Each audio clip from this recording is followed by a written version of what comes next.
Welcome back to another ICT Shotgun Saturday.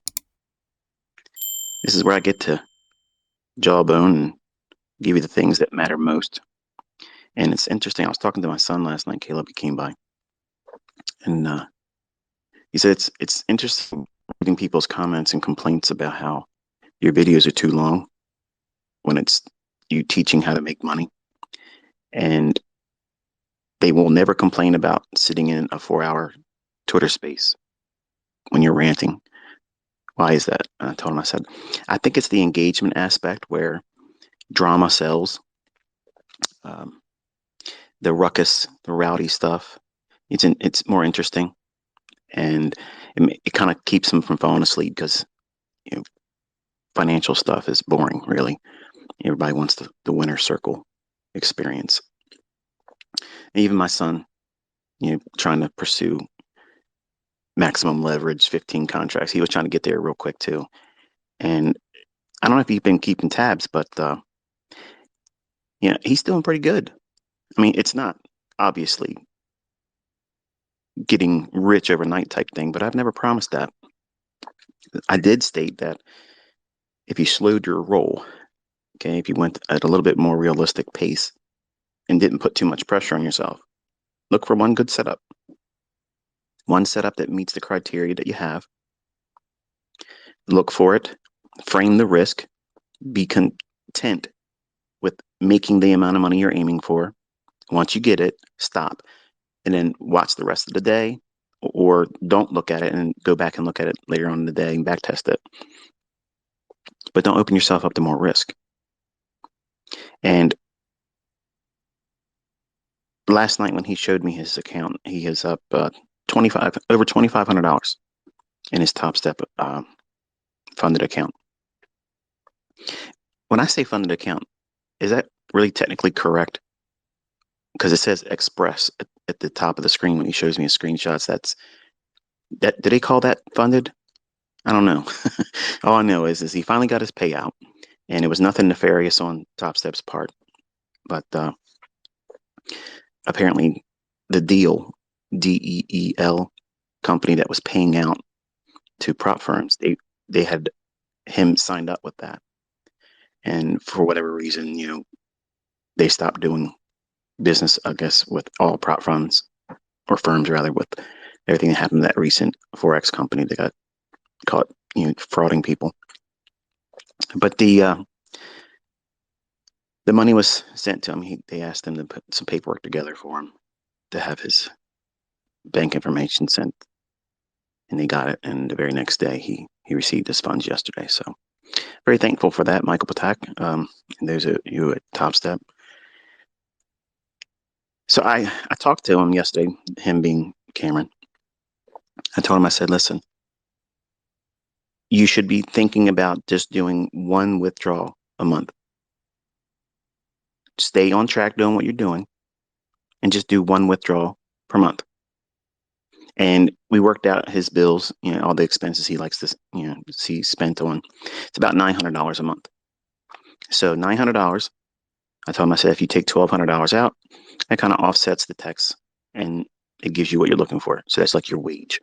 And everything below that or remaining just helps build the account up. So he was like, well, I was, wanting to take, a weekly payout. So what do you think about that? I said, I think you should take one withdrawal per month. Don't be trying to chase the money. So I think he feels it now. He's like, wow, this is spendable money. Like I can go out there and spend this. And it's different. It's different when you make it yourself. It's not like going out there and winning a prize or a contest or someone giving it to you at a birthday or a Christmas. When you earn it and you did it following a process, it's very rewarding. It's very satisfying. And it's one of those wonderful dopamine drops where you feel like you want to get it again immediately. And that's the problem. That's the problem with this industry. That's the problem with trading, because it feels overwhelming to be successful on a very short-term basis. In the beginning, most of you, if you were all being honest and we were all in a room where we could openly talk about what we have and how much money we have. And you're not afraid or intimidated by anyone making some kind of snide remark about how broke you are. I was broke. I was homeless. I had those periods in my life where I didn't have anything. I had less money than the bank said I should have in the bank account. that's that's where I was. Okay, so I mean, I know what that's like to be broke. And humble beginnings is sometimes one of the best things you could ever come from. Now you're probably thinking, well, you're talking about your son, Cameron. How's that humble beginnings? He's doing it with his own money. He's walking this walk. And true to form, I mean, as a young male, initially everybody thinks they can do everything when they're young. And sometimes you can pull it off. Long term, probably not. And it's just nice to see that, because here's what I was going to do. I was going to go out and I wanted to put together a presentation where taking a very small amount of money, and I was going to do $1,500. I was going to take $1,500, trade with micro contracts, doing one setup per day.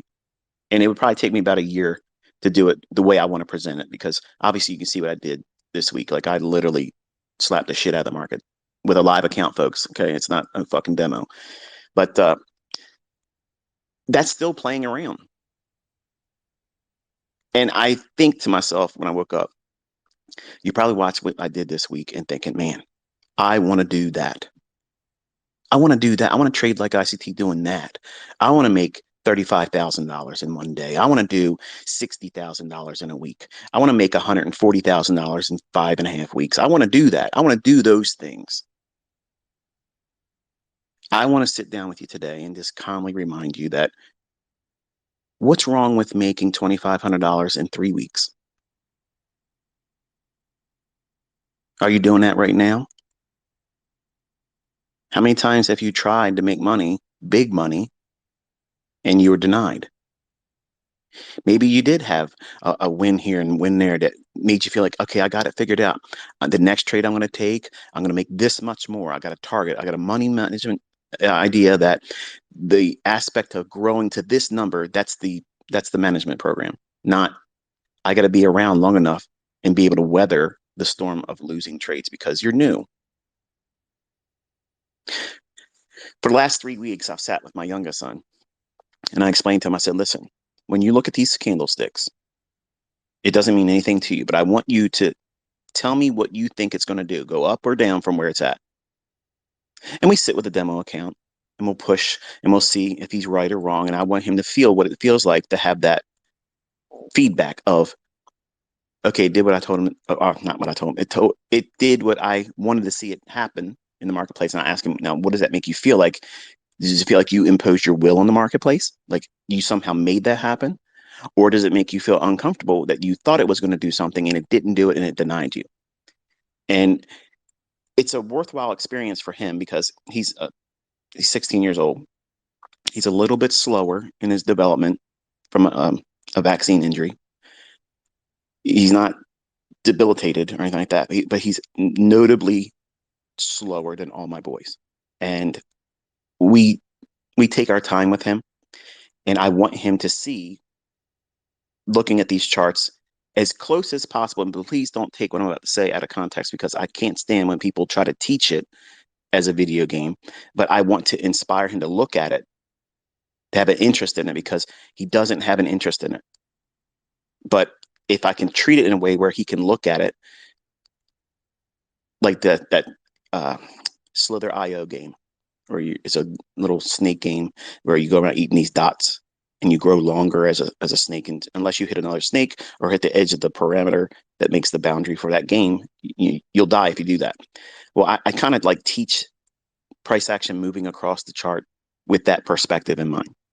So even though he's 16, he really has the mentality of like a 10-year-old. And it's very, very difficult to try to bridge something with him because of that learning disability. So I try to teach things from a very humble beginning aspect with him. I think he's going to be a very, very challenging project for me but I'm not going to stop. I'm going to work towards it. And if he can find something, like even with Cameron, what he's doing right now, if he could manage to do that, I would be absolutely ecstatic. But with Cameron, his results, I would like to submit to you that that would be the best starting point for all of you. If you are not profitable, if you've never been, well, let me let me rephrase that, because 100% strike rate winning days, 10 days in a row, that's probably a little bit lofty. If you made that much in 1 month, trading with one contract, one mini contract, you shouldn't look at that and think this isn't enough, because for most people in America, that's a that's a mortgage payment, maybe part of a utility bill, maybe part of a, I guess, a car note payment, a rent and utility bill together. That would do a lot.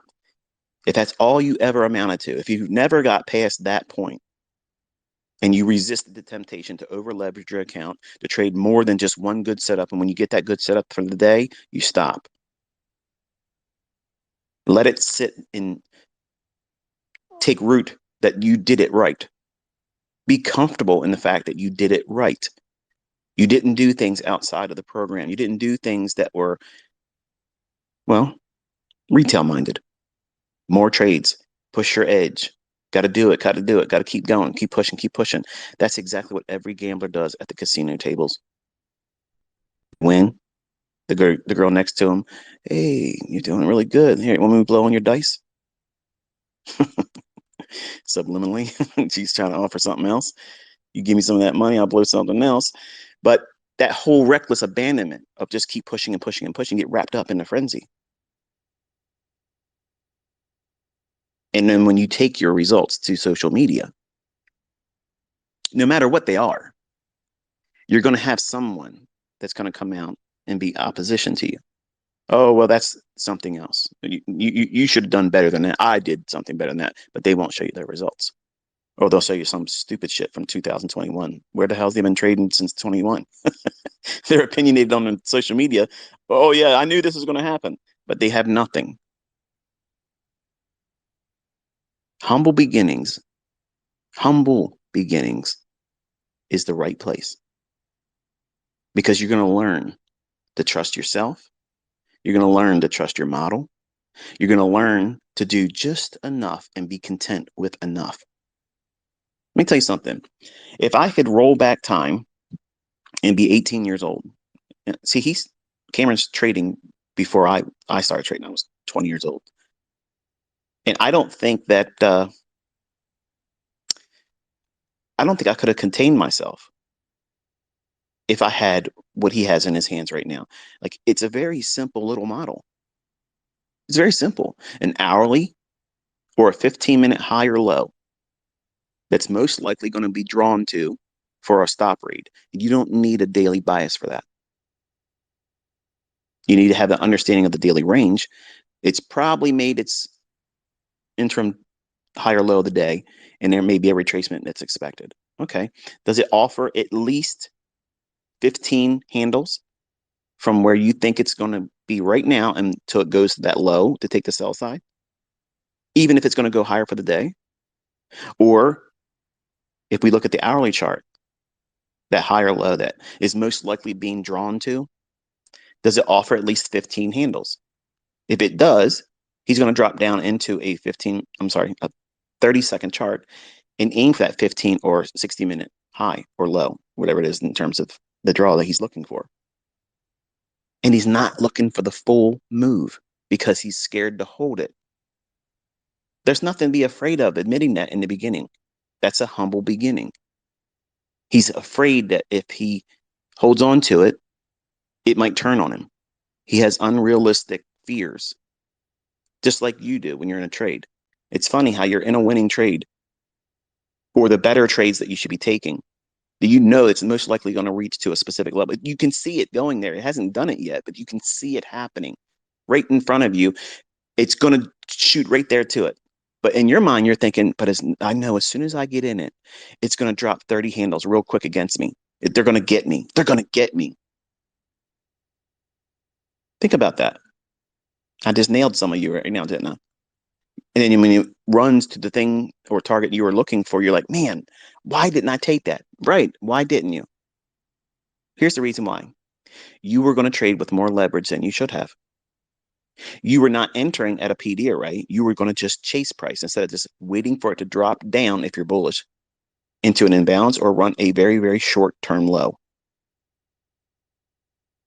If it takes a 1 minute swing low out or a 5 minute swing low out and you're bullish and you're thinking for that 15 minute or 60 minute chart, folks, I'm teaching the model in case you're not paying attention. Once there's a 5 minute or 1 minute stop run against the direction you think the draw is, either the 15 or 60 minute liquidity, then you drop down to a 30-second chart. And the very first fair value gap, you enter on it. Your stop loss is 12 handles, and you aim for best case 15. He wants to grow beyond this, but he doesn't have the comfort level because he hurt himself doing things he was recklessly pushing ahead, trading with more contracts than he should have, blowing combines. Now, all of a sudden, the running joke is that it's me trading it. So either I'm 100% strike rate and I can trade and I'm doing his account, or he's following a model and he's doing everything right and it works and it's proof. So you all that don't like me are stuck in a conundrum now, aren't you? Because either way, I'm winning, fuckers. You like that? You like that? The house always has the edge, motherfucker. So having one contract on removes the necessity about worrying about where do I take a partial, because that was also one of the things he was having a hard time with. Where do I take a partial at, Dad? If I have 5 contracts on, I said, first of all, you're fucking up because you're doing 5 contracts. You don't know what it's like to do one. He's learning now. And you should have saw him sporting around here, chest out and shit. He's like, man, this is really cool. It's like, man, and I sent a tweet to y'all. I said, what does it feel like right now? Like, what's it feel like to see that kind of money coming in to your hands where you can spend it? Like, it's different, isn't it? He goes, Dad, it feels really awesome. Like, it feels awesome. Like, I was telling my friend Ashton, it was this and this and this. And I'm like, okay, he's in the typical where I was at when I started making money.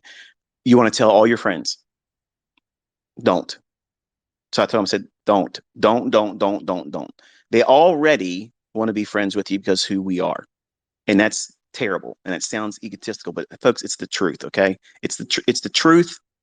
And I want him to be liked by his friends because of his character, not what he has, what he can spend on them, what he can allow them to be a participant of with his resources.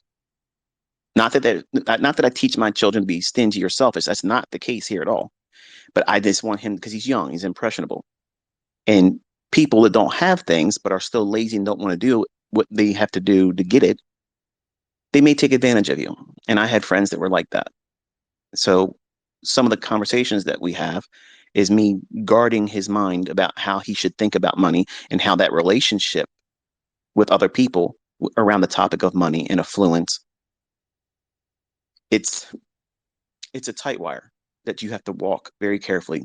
And no matter what you do, you're going to be met with challenges that are sometimes very unfortunate. Friendships will fail, or you'll have people that are very venomous to you because they think because you have it and they're your friend, or they call themselves your friend and you haven't really known them that long, you owe them something. And when you don't, then they start drama around you and they start smearing you with things that aren't true about you. And I told him, obviously his girlfriend and him broke up because she went to college. And I told him, I said, don't be in a hurry to race to get with somebody else. The worst thing in the world right now you could do is go out and get someone pregnant, because you're just starting your life. You're just starting your life. Humble beginnings. He's starting from that right now. And I'm so proud to see that he's doing it without me lacing his pockets, without me sitting with him and telling him to buy or sell. I did some of that when he was in his combines, when he would be in drawdown on some of them. I'd say, okay, look, what you just did there today, let me show you what you can look at here. And I said, okay, it's going to go there. When would you buy it?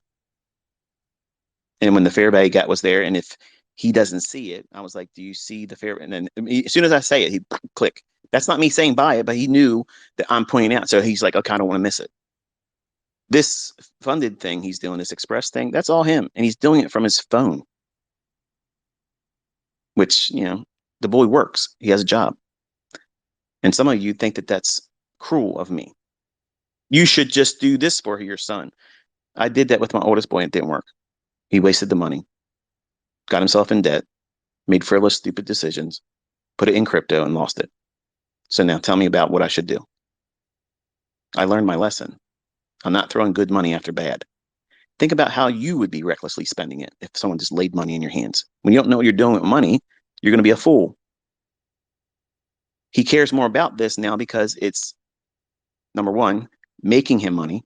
Two, he has a process and a plan that he follows, which is exactly what you're lacking.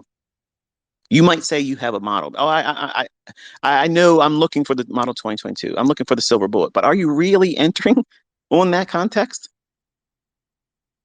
Are you really using a stop loss? Because many of you that send me your screenshots, and sometimes I think that these are the only setups that you probably did correctly for weeks, because I don't see a whole lot of it coming from the same people.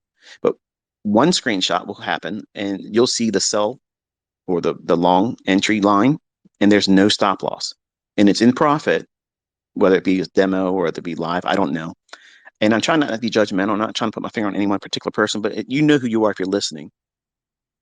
If you're not using a stop loss, you're not really following what I'm teaching. So I'm not going to like your post. Okay. I want you to understand that. If there is no stop loss in that screenshot, you'll never see me high five you, and I won't remark anything except for you need to stop or where's your stop. And I don't mean that to be mean to you or embarrass you.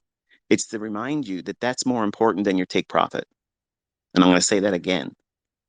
Your stop loss is far more important than your take profit, because that take profit's not guaranteed.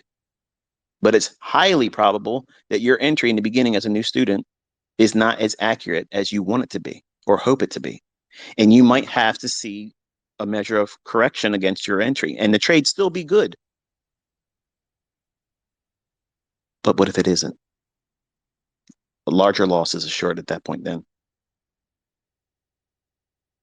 And if you don't have a stop loss in and you think you can just weather it because you're right, what happens when you're not and it drops 30 handles? Can your combine challenge account handle that? Can your funded account challenge or whatever it is, express thing, can it handle that? Your live account that you have your own hard-earned money in, can it handle that? You might have the money in there to weather it, but does your mental capital have the resolve to hold on to that and still think correctly about the marketplace? Can you manage yourself in that? Since he wants to know where these moves are going to happen real quick, real snappy moves, when they're going to run, and the highest probability that they're going to run quickly. That's what I sat down with him. I gave him a high frequency trading model. Not that that's advantageous of anything else I've taught, because every time I teach something, if I say, say my son Cody, okay, has a newfound interest in trading, which he doesn't, because he's sour over what he lost, and that's normal. I hope he comes out of it, but if he doesn't, then good for him. Then he won't lose any more money doing it. But this idea of me sharing my personal life with you, which you're not entitled to know any of these things, and people take some of the things that I've shared publicly and they've twisted and contorted it and they made some kind of nonsense out of it. Then when I teach something about what they're doing or trying to do, you may feel this impulsiveness to drop and abandon everything you've been studying, everything you've been working towards, to start all over again with something that may not be suited for you. That's foolish. If you are working with one thing right now, no matter what I show you, whenever my son comes out, if he does another withdrawal, he might blow that account. Who says he's not going to eventually go into some tilt and just go crazy. What happens if his girlfriend gets in contact with him, or his ex-girlfriend, and says, look, I'm with so and so, and he loses friggin' mind about it and just wants to exact revenge on the marketplace? He's human. Nothing's saying that can't happen. That's why you have to have a plan, a process, and you have to start very, very humbly, knowing that you can blow it if you go reckless. When you're not out there trying to prove something to anyone. Oh, I'm going to prove it to so and so. See, he put that down right now. Now, since he's seen his account grow, and now he had to pay out, I was waiting for him to say, I can't wait to go do and do it. You know, his mind went to, I want to share this with other people. Do you think that if I shared me trading with one contract, he hasn't even started thinking about adding more contracts. That's exactly where I want him. How'd he get there? Trading with one contract, taking one setup, taking it, winning it, stopping for the day. Going back and looking at where there was other ones he could have done, but he's still not journaling. Why? ICT, you tell us we should be journaling. You should. But I have to keep his attention span very, very small and narrow on one thing. It's this process right here. Because by him doing this, he is journaling. He's doing the one thing every single day. Boom. That's it. And then he tells me about it. So he's not doing a journal. I don't want his attention, directed anywhere else. The fact that he's following the model is enough for me, because it was an arm wrestling match to get to here. Okay. And I'm not trying to upset the apple cart. But his concern was, or his interest was, how he could inspire all of you. And I'm very proud of that. Not, I'm going to go out there and show the trolls. I'm going to do this and I'm going to do that. I guarantee you these trolls don't have a 100% strike rate on the day. He did take a $104 loss yesterday because it wasn't a full hit for his model. He was allowed to do another trade. And he made, I don't know, whatever it was, 200 some dollars. But he's made over $2,500 in trading that Express account through Top Step. None of it's fake. If it was fake, I've invited them already to come out and call it what it is. If it's real, say it's real. If it's been scammed, say it's a scam. If it's not a real screenshot, if it's not really his account, he scribbles over top that account number. But we sat and did that video the other night, and I already showed all of his numbers by clicking on that thing. So I mean, I don't know why he does that. So if you're listening, Cameron, it's dumb. I don't even think that even matters now. But the point is, 10 days winning. That feels good for somebody that tried very hard and failed. It feels really good for a person that just had their girlfriend say, I can't be your boyfriend and girlfriend relationship anymore. I'm in another state and I'm going to college, and it's too much of a distraction, and it bothers me. He's in hurt. It feels good to be doing that. When you need continuity, when you need it, and it's hard to find it, and you are the very source of every disruption in your life, everything's a failure. So having this model gives him a plan of action every day, just like when he has to get up and go to work to his new job, which he loves doing. Comes home, he's filthy, sore, arms all cut up from the sheet metal, from the HVAC installations of the condensers and stuff, and whatever the shit he's said. I don't understand it, but that's what he's doing. That's a man's job. That's a real working man's job. And he wants to learn that skill so he can start his own company. And I'm proud of that. And maybe this venue and adventure of a trader will help fund that startup of him. Truth be told, I would fucking throw money at him if he gets his journeyman's and masters, and now he's a person that's gone through a couple business management classes and managing that. I would front the whole thing. I'd buy his fucking trucks. I'd buy all of his fucking tools. I'd get everything for him. I would love to do that. But he might turn to me and say, Dad, I don't want you to do that. I want to earn all that and do it myself. And you know what? That's amazing. That's amazing to watch him grow up and have these thoughts as a young man in the direction of his life and doing what I had hoped before I had any children. I was thinking to myself, if I have a couple kids, if I just could get one of them to trade and do what I'm doing, it will inspire the rest of them. And I've tried it with Cody. And well, first I started with my daughter. She's the oldest, and she that's a whole different show. She is a woman of the world. Okay, we'll just call it that. She's not interested. Okay, so she definitely needs the support of dad, and I guess that'll probably be like that until she finds a man. But my boys, I've tried so many ways to try to get them to do it competitively. Like, okay, the first person they can get a profitable account to do this with a demo, to do this, dad will buy you whatever next car you want. It can't be a supercar though. Still not inspiring. They're like, nah, nah, nah, nah. And I don't know how else I could have done it. Like I couldn't have done it. So in a lot of ways, I'm glad that these assholes on the internet trolled me because my children don't have social media. They don't have it because number one, it would be intrusive for everybody to go in and try to befriend them and take whatever they would share on public social media accounts and use it to make some kind of dumb shit. But they read everything that's on mine. That's another reason why I'm leaving social media because they're getting caught up, or at least two of my sons got caught up in they want to come out here and play vigilante and say, you don't know us, you don't know our family, you don't know anything about my dad. And this is what he can do, and this is what he's taught me, and go fuck yourself, basically, without saying it so much like that. And I've many times told him, look, these people are morally bankrupt. They have a failure for everything they've ever done.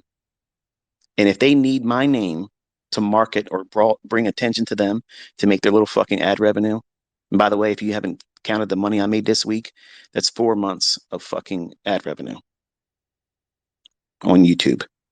I don't need your fucking YouTube money. I don't need your fucking mentorship money. I don't need book and sales. Don't buy my book. How's that? Again, don't buy my book.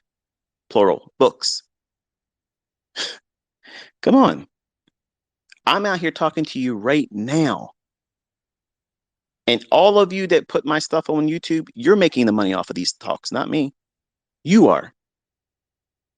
Did I put any copyright claims against it? Nope. I don't give a shit. Do it. Just don't take my lectures or my videos and put them on your channel, because then I'll take that shit down. But I'm I'm wealthy. I'm happy. Someone asked why do I teach for free when I can earn? Because I enjoy doing this. I enjoy it. I love doing it. I'm a teacher at heart. Before I'm a trader, before I am a martial artist, before I am anything, an entrepreneur, I am a teacher. I prayed and prayed and prayed and prayed and prayed to have the ability to hold the attention span of listeners long enough for them to learn from me. I've been very passionate about that since I was a teenager. I taught martial arts. When I got my first black belt, I was literally immediately teaching on the weekends kids that couldn't afford to go to a martial arts school. I would be doing it for free with them, both Saturday and Sunday. I would do that. 2.5 hours. And many times I bought them something to eat, and I didn't have money then. I just loved the fact that they allowed me to teach them. I've always had this in me. It's been ingrained in me as a person. And it was interesting to hear my son say, Dad, do you think that if I went out there and I showed my trades with one contract, do you think the people would be interested in seeing that? Now, he didn't say ad revenue. He didn't say anything about making money off of that. That wasn't even the inspiration behind it. Not one thing came out of his mouth about being profitable because he's done it. His mind and his heart shifted to, if I could show some people, would they be interested in seeing that? Think about that. That sounds like a teacher in the making. I will never teach you Enigma. I will not do it. And an IMP 24 node is not anything that anybody's teaching. When I see that shit, Hoppy, you need to stop that shit. Because that what you're doing, you're promoting something that is not true. You don't know what an IMP node is. You don't know what an IMP 24 is. You don't know what those things are. And mislabeling and naming something that is nothing to do with it is wrong. It sows chaos, it sows confusion, and you need to come forward and say what you're saying is not true. Call it something else, but the bottom line is that's not real. I will never teach Enigma. It won't happen. But if any one of my sons choose to do it, it's probably going to be Cameron. And I'm not saying don't do it. I'm not saying do it. He's not even trading with Enigma, and he's got 100% strike rate by the day. And people have a problem with me showing my examples. Oh, you never show this, but you never show that. Why are you not dissecting the things I'm showing you with a real account? Why aren't you tallying it all up? Why aren't you going in and seeing, am I using the logic that I taught in that live trade? Is it doing everything that I teach you that it's going to likely do? Where is the forensic, analysts that go in there and try to look around for things just to try to have some kind of bullshit smearing campaign? Folks, I'm writing 4 books. 3 of them are technically around trading, and one of them is a fiction. I don't ever advertise. I drop crumbs, and I let people go around carrying them and spreading them all out there, and it becomes viral. There was a small little piece of that fiction shared, and I knew it would run viral, and you're all advertising for it. You're working for me, motherfucker. I'm not working for you. Everybody wants to know more about Tobias and Parson. How about that? That's book 4. You stupid fucking clowns. You got played. You have been played since day 1. It was just me and God. That's who this is. That's it. See, some of you need a story. You need something because you can't accept the fact that there's a God. You can't accept the fact that there was a still quiet voice saying, look here. You need something else. Something else. It has to be something else. Well, it was me just praying and weeping. Help me, and I will help others the rest of my life.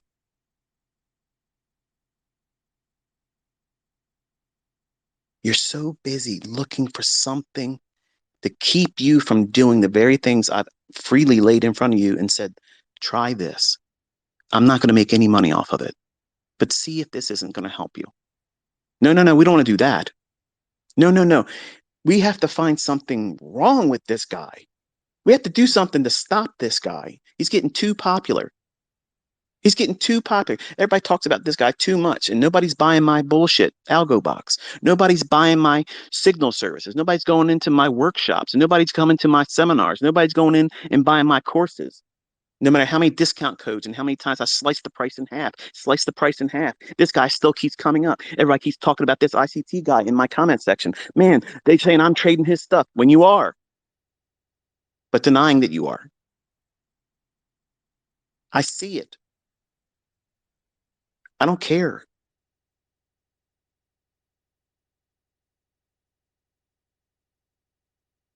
So many of you want to avoid starting from a humble beginning. You want to step out there as a rock star on day 1. And everybody that tries that falls right on their fucking face.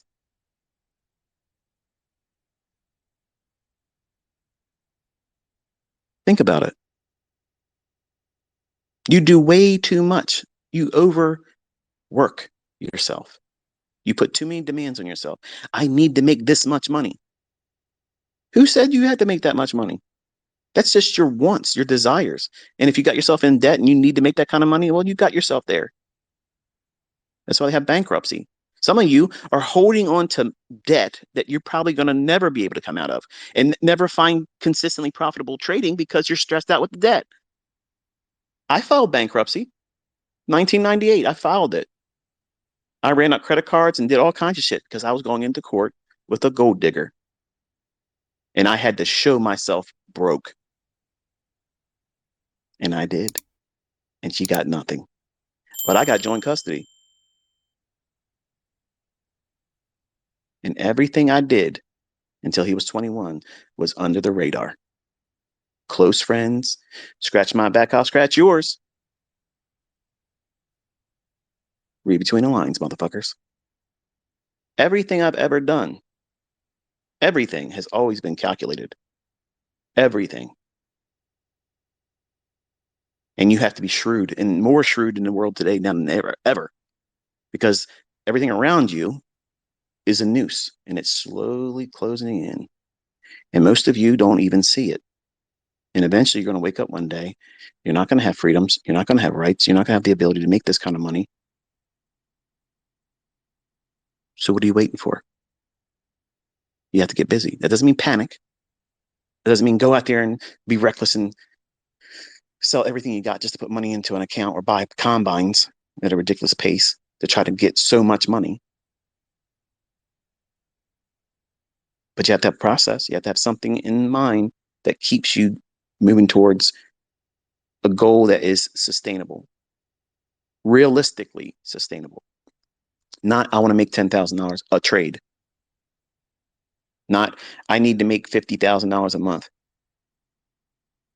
If you can't take one contract and consistently pull 10 handles out, consistently, you cannot fucking make real money. Okay? I want you to understand that. I'm going to talk to you just like my child is in front of me. This is what I told them in the beginning. I said, if you think that you can't make money in this, you're wrong. If you think you can make money in this, you're wrong. In the beginning, you have a pathway in front of you. You can go this way, thinking you're right, and find out you're wrong. You can go over here thinking you'll never be able to do it and discover you can. There's a paradigm shift that happens when you start following a process. You don't worry about the outcome. You worry about, am I following the rules?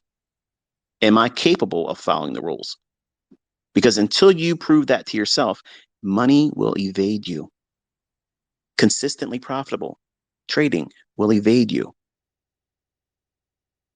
You won't be able to put your hands on it, or it'll fall in your hands one day and leave with interest the next. You have to have a mindset that's trained right on a process. So that way, the only thing you're thinking about is the market doing what it should be doing right now? Is the next candle that's forming behaving in a manner that's supporting my trade? Is my stop where it needs to be when I first put it there? Yes, leave it there. Don't move it. 10 handles. If you can't consistently go in there every day, finding one trade that yields 10 handles, you have no fucking business putting real money in the market. Because you don't have any discipline. You don't have any discipline to hold true to a model, and 10 handles is nothing. That's static price action. Just look at the NASDAQ. Any random time, sit there, watch it. In 10 minutes, you're going to see a 10 handle run, one-sided. And it doesn't mean it's doing any directional thing at all. It just means it had static price action of 10 handles. But you look at this and think, 10 handles, 40 ticks. I ain't doing that. Why? Because you're afraid when you show your results on social media, which you should not be doing, you know what's going to come from that. Broke ass people that can't sell their software is going to come into your fucking comment section, spamming you, saying, you're a brokey, you can't do this, you can't do that. And they're still on live streams blowing their accounts live for all of you to end up being shamed by. But you're afraid of their opinion, you're afraid of everyone else's opinion that you aren't doing enough. when 10 handles put $2,500 in my son's pocket. Real money. Did you make $2,500 trading whatever Mickey Mouse shit did you try to do in the last 3 weeks? Did you do that? How many contracts did you trade? How much did you pay in commission trying to make money but didn't get profitable? That's a topic in and of itself. One contract trading, 10 handles, guess what that does? It keeps you from overtrading. It keeps commission costs extremely low. You can't get any lower than that. You can't overtrade. You can't hold a trade too long and overstay your welcome. You don't have to worry about moving your stop loss. It's done. And it's done with a negative R. And that's blowing people's minds right now. They're all freaking the fuck out because they want to see my son's results crash and burn. But you don't fucking realize, you dumb fucks, is this is a high frequency trading model that repeats all day long, both directions, up, down, up, down. And this is exactly what I was doing when I ran that fucking MT4 account out. And you all think it was a rented server. Fuck you. Watch that video I did yesterday when I recorded it live. When I had my youngest son sitting next to me, I said to him, watch this. We're gonna do something and I'm gonna share it with everyone else. And I walked you through every candlestick inside of a bullish breaker. That's not Enigma. That's just me reading price. These are my PD arrays. This is me. Enigma, I don't need a chart. I don't need that shit. The turning points, I already know. And you will never have your hands on that shit. If I was standing before people say, you better tell, fuck you, you're not getting it. You're getting nothing. I don't give a fuck. You're not getting this information. You're not getting it. I don't give a fuck what agency you work for. You're not fucking getting it.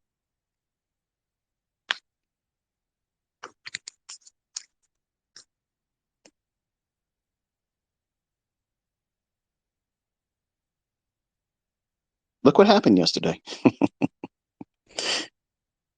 It's fun, isn't it? Seeing it happen, explaining every little fluctuation. It's still inside that breaker. Everything's exactly as it should be. And you see these people that were commenting, over the last year and a half when I would show my examples, pyramiding. Why is he buying there? Why is he doing this? That's exactly what I was doing right there. But I was doing it in every other PD array that was available in the price action at the time. I don't know what else to do, how else to say it. I've said this ad nauseum. Everything I'm doing in front of you is what I already taught you. They're available. It's a lot of videos. It's a lot of things to learn. Yes, it does. And that's why I told you this is not going to be easy. And for people that are lazy as fuck, entitlement minded motherfuckers that think that I owe you something,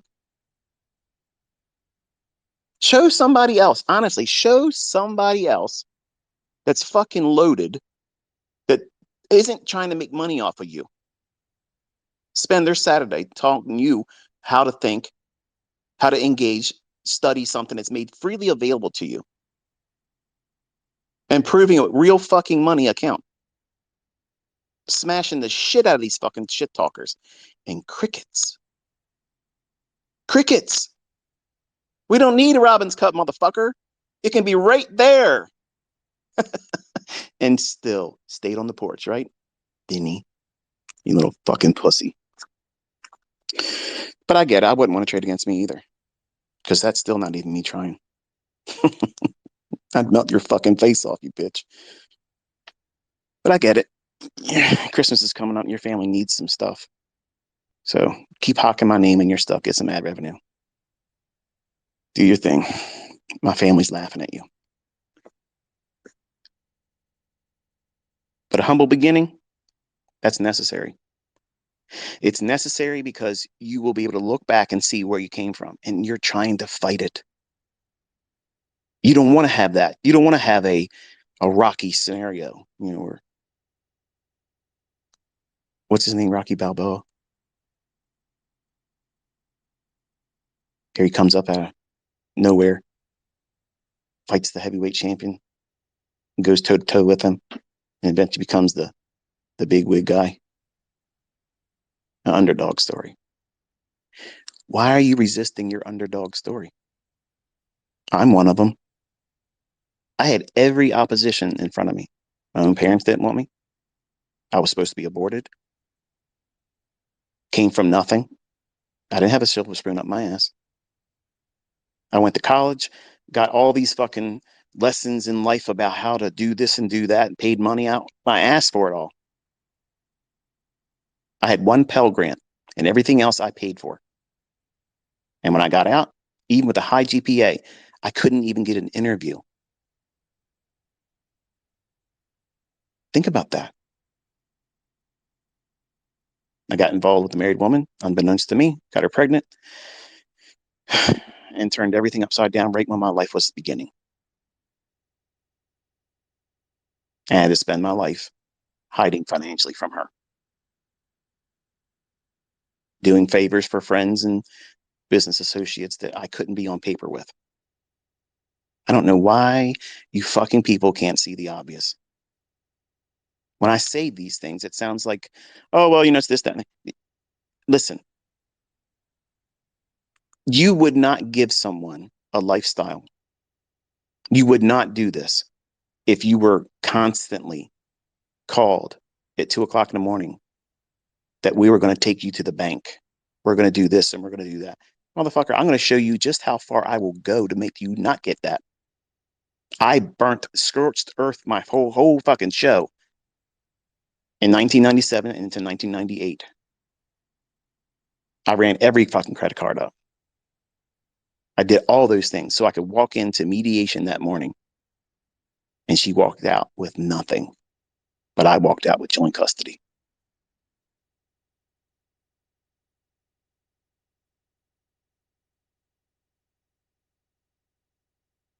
In 2010, I was so impatient about my son, Cody, getting of age. I was chomping at the bit because I knew my life was going to be able to be more free once he's older. And I just I couldn't stand it anymore. So to take that energy and impatience that I was feeling, I started pouring it into baby pips, teaching everybody over there for free. And then one day I came home and saw somebody over in the Middle East was taking my free shit and selling it. And I got a case of the ass. I was like, you know what? Fuck this. If anybody's gonna make money off of it, I am. I mean, just listen to my Twitter spaces. I swing from one spectrum to the next. It's hard. It's hard wrestling it.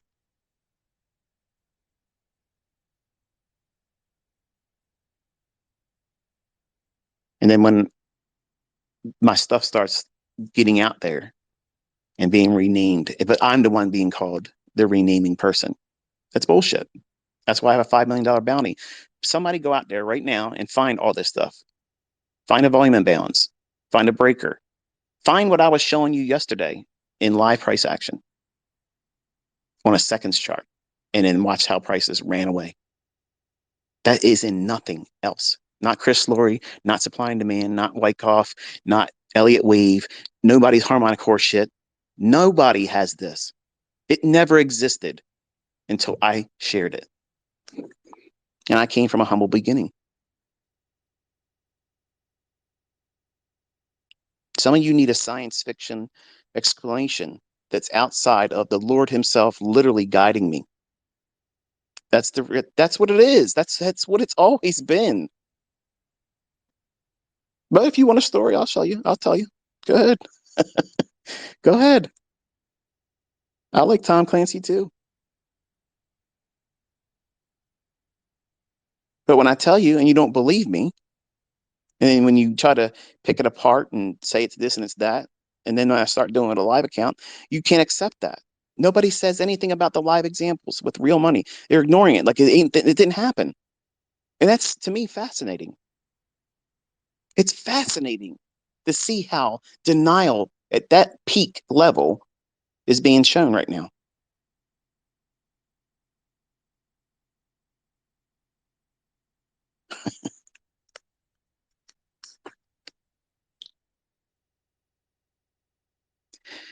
There are things that I know how to do that if I did it publicly, I absolutely know that I would have a knock on my door that day or the very next day. I absolutely fucking know it. I was in Patrick Whelan's live stream the other day, and everybody was in there. I love when he does a poll. Even if he doesn't do a poll, I read their room, what people are saying and stuff, and their chatter. It's going up, it's going down, going up, going down. And I told everybody where the market was going to go. I told them where the sell side liquidity was. And everybody was expecting to do this and that and the other thing, and went right down there, swept it by a handle or two, and that was the low of the day. And it rallied all the way up into, deep, deep, deep buy side. When I say I like a level and I'm on a daily chart, that's where I ultimately want to see price eventually gravitate to. Like the quarterly shift objective, which S&P is really close to it. Have you noticed that? We're going down there, folks. But it's not going to be a straight shot. Just like I told you, it's not going to be a straight shot. So everything you're doing, the larger trades that you should be taking, the ones you're trying to hold, they got to be in that direction. And don't overstay your welcome when you're going against it. Yes, you can make money going long. You saw me going long and short with a real account. And you read these dumb fucks. Oh, all I see is a demo account. You can't fucking read? You can't see that fucking says AMP live? Make your trading view say that with a fake fucking demo account. Do it. Fucking clownery.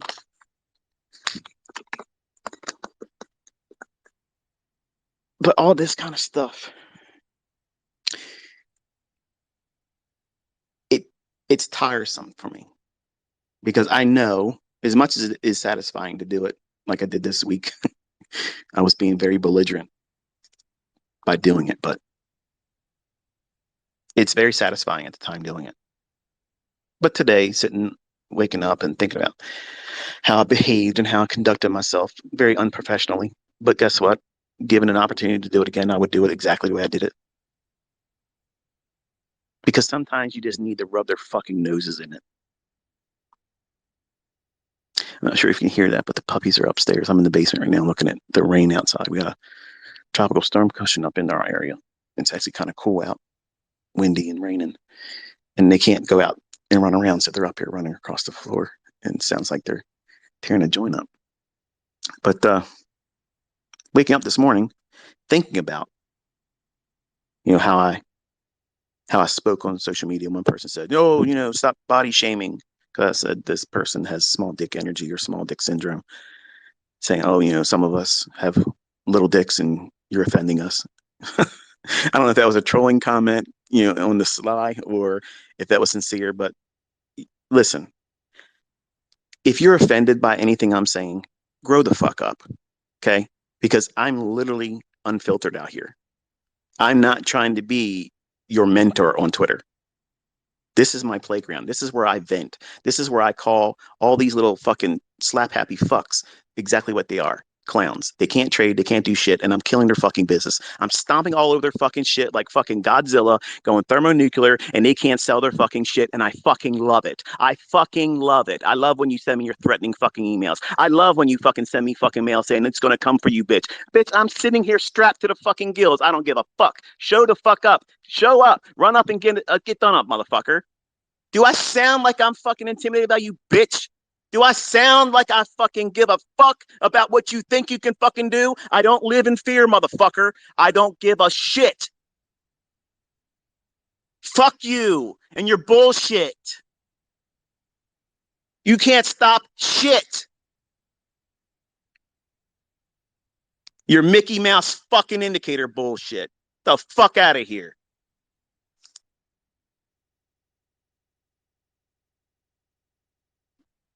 I'd like to rewind the tape and do it more than I did this week. I don't fucking regret what I did. These people have had the luxury of me teaching you in a demo account, being modest as a mentor, not trying to show these fucking clowns that they are nobody, and not trying to give you something to feel like you have to live up to as a student. Oh, I have to do this now because I see my student can't feel accomplished doing what my son's doing right now. That's the proper way. That's the proper way, folks. Not trying to over leverage 15 contract your fucking account. That's not how you do it. The only thing you're going to learn by doing that is exactly what my son discovered: fear of being wrong. Because it hurts. It will hurt you. If you do it that way and you do it wrong, the only lesson you have learned is to be fearful of the decisions that you're going to make in the future, or be so scared that you are afraid to take the decisions at all. That's scar tissue. That's exactly what I'm talking about. Why I teach you in a demo account. Because if I do it as your teacher, your hero, which I'm fucking not, I'm an anti-hero. If I do it and I'm publicly out here in front of everybody teaching through a demo, why should you be ashamed of it? Why should you be ashamed of learning how to trade with a demo account? Because the guy that's getting the most follows on YouTube, showing and teaching through a demo account, and these same 4 fucking people with their sock puppet accounts come in my fucking comment section all the time, talking about demo, demo, demo. Even when it's showing it's a live account, they still say it's demo. I'm killing them. I'm literally dismantling all their shit because they can't fucking beat me. They can't outperform what you're learning for free. And you should be fucking thankful that I'm not rooking your fucking asses for money that I could easily get. I could easily slap a fucking PayPal link on my shit right now and get millions of fucking dollars this week. This fucking week. I could put out there and say, I will sell you access to signals if you cancel your fucking shit and do a chargeback against the people you're with right now. Get a chargeback, put against them, join my shit, and I will give it to you half off. I will fucking murder these fucking people. Keep fucking around with me, motherfuckers. Keep fucking around, and I will burn your shit to the ground for the people that you're still fucking over. Don't read too much into that. I'm not going into this sales business, but I want you to understand that's the mentality I have. I will fucking do it. If I will fucking roast my own shit in 1997 so I can walk in and look like I'm broke to get my shit done, so I ain't got to live with a woman in my fucking back pocket, all these, no, no, no, no, fuck no. Don't inspire me, okay? Don't fucking inspire me to wreck your shit. You're making money right now with the fucking fools that are following you right now. But you're not going to convince my fucking students that are actually fucking learning how to do this to start all of a sudden paying you for something they had to fucking do for free.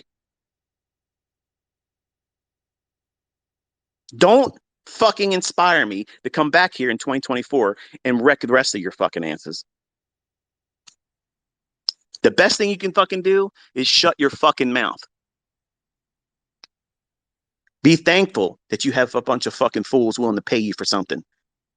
Because you can't fucking make money in the marketplace. You can't do shit. Because if you could really fucking turn it in the marketplace, if you really could, you'd be doing like I am. If you really gave a fuck about your fucking students, you would be doing it for fucking free on your free fucking time, on your fucking weekends. You'd be pouring your time and encouragement into them. Not coming up with some kind of fucking discount fucking code, some kind of marketing fucking scheme. I am the epitome of a fucking mentor. I'm doing everything you would want a mentor to do. Prove he can do it. Show me that he fucking gives a fuck.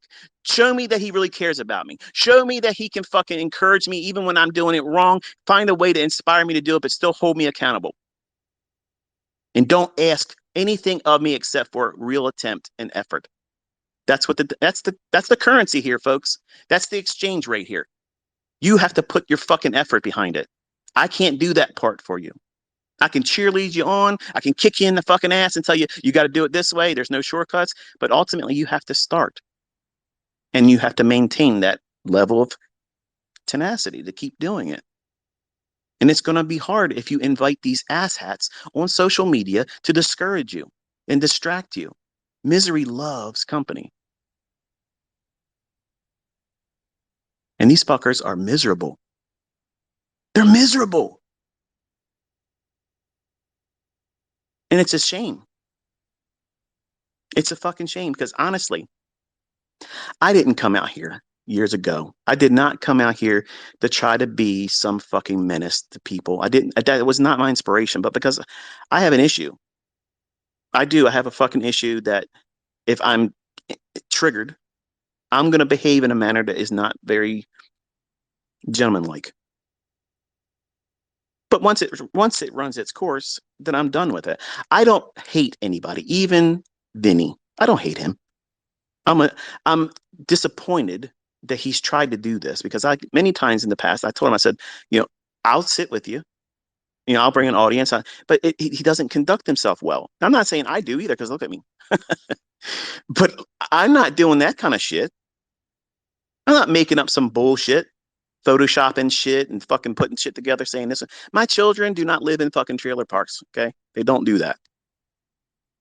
I did not lose fucking Robin's Cup multiple fucking times. That's fucking a lie. That screenshot of the I can't remember what it was now, but I was trolling Sean for the life of me, Sean Lee Powell, I think that's his full name, from Astro Effects, because he was like the big thing at the time, and everybody was like, you know, trade against him, trade against. I was like, okay, I'll trade against him. But when I asked him, he basically said, "Come to England, I'll cut your fucking throat." Okay, well, come over to Maryland, try that, and I can stick that fucking link up your ass. How's that work for you, Shawnee? But the point is this: I'm not Raja Banks. You're not going to show up to here and talk some shit. I'll beat your fucking ass. So I encouraged him to trade against me. And it was like he kept showing stuff, you know, his cars and all this other bullshit. And I was like, okay, they keep showing these screenshots of MT4, screenshots of MT4, and then always be some kind of snide little remark about, you know, living life, you're a winner, this and that thing. And I basically was trolling him. I literally was trolling him. So all of that shit that people are taking and they're trying to twist it up, you weren't there when I was going at it with Sean Lee. None of you were there. Some of you, my older students, were. But all of these people are taking these little pieces of me being a troll when I wasn't trying to be a paid mentor. I was literally just going out there and just having fun on social media. When I ran them fucking MT4 accounts up, that was legitimately doing what you see me do now. Right now, I was doing all that stuff up, down, all day long. Boom, boom, boom, boom. 5% leverage each fucking trade. Every new partial was risking 5%. That's how it was done. I don't know how many fucking times I got to tell you that. But see, because you weren't there. You weren't there. They can take this stuff and twist it and Photoshop it and put a different kind of spin on it and make it look like it's something entirely else. Where are your excuses for me trading right now, calling it before it happens in front of everybody, putting it on video?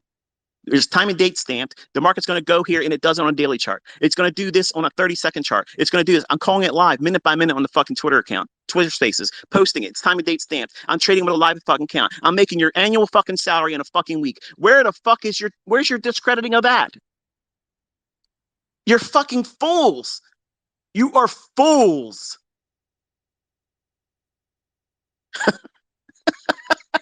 Why the fuck aren't these motherfuckers trading against me? Exactly. If I was such a fucking fraud, they would have stepped out here and shown how much better they are. And they're scared, cowering in their fucking corners.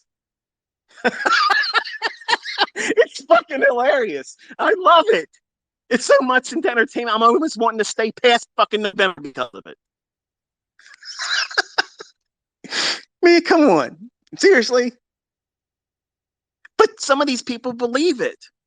Some people literally see that shit and they won't. Let me just see if this guy can trade. Let me see if he's really pushing the button. Oh, that is a real account. But look at this over here. He's teaching in a demo account. Why would he want to do that? Because if I'm teaching, listen, folks, here, I really want you to understand this because some of you are fucking stupid.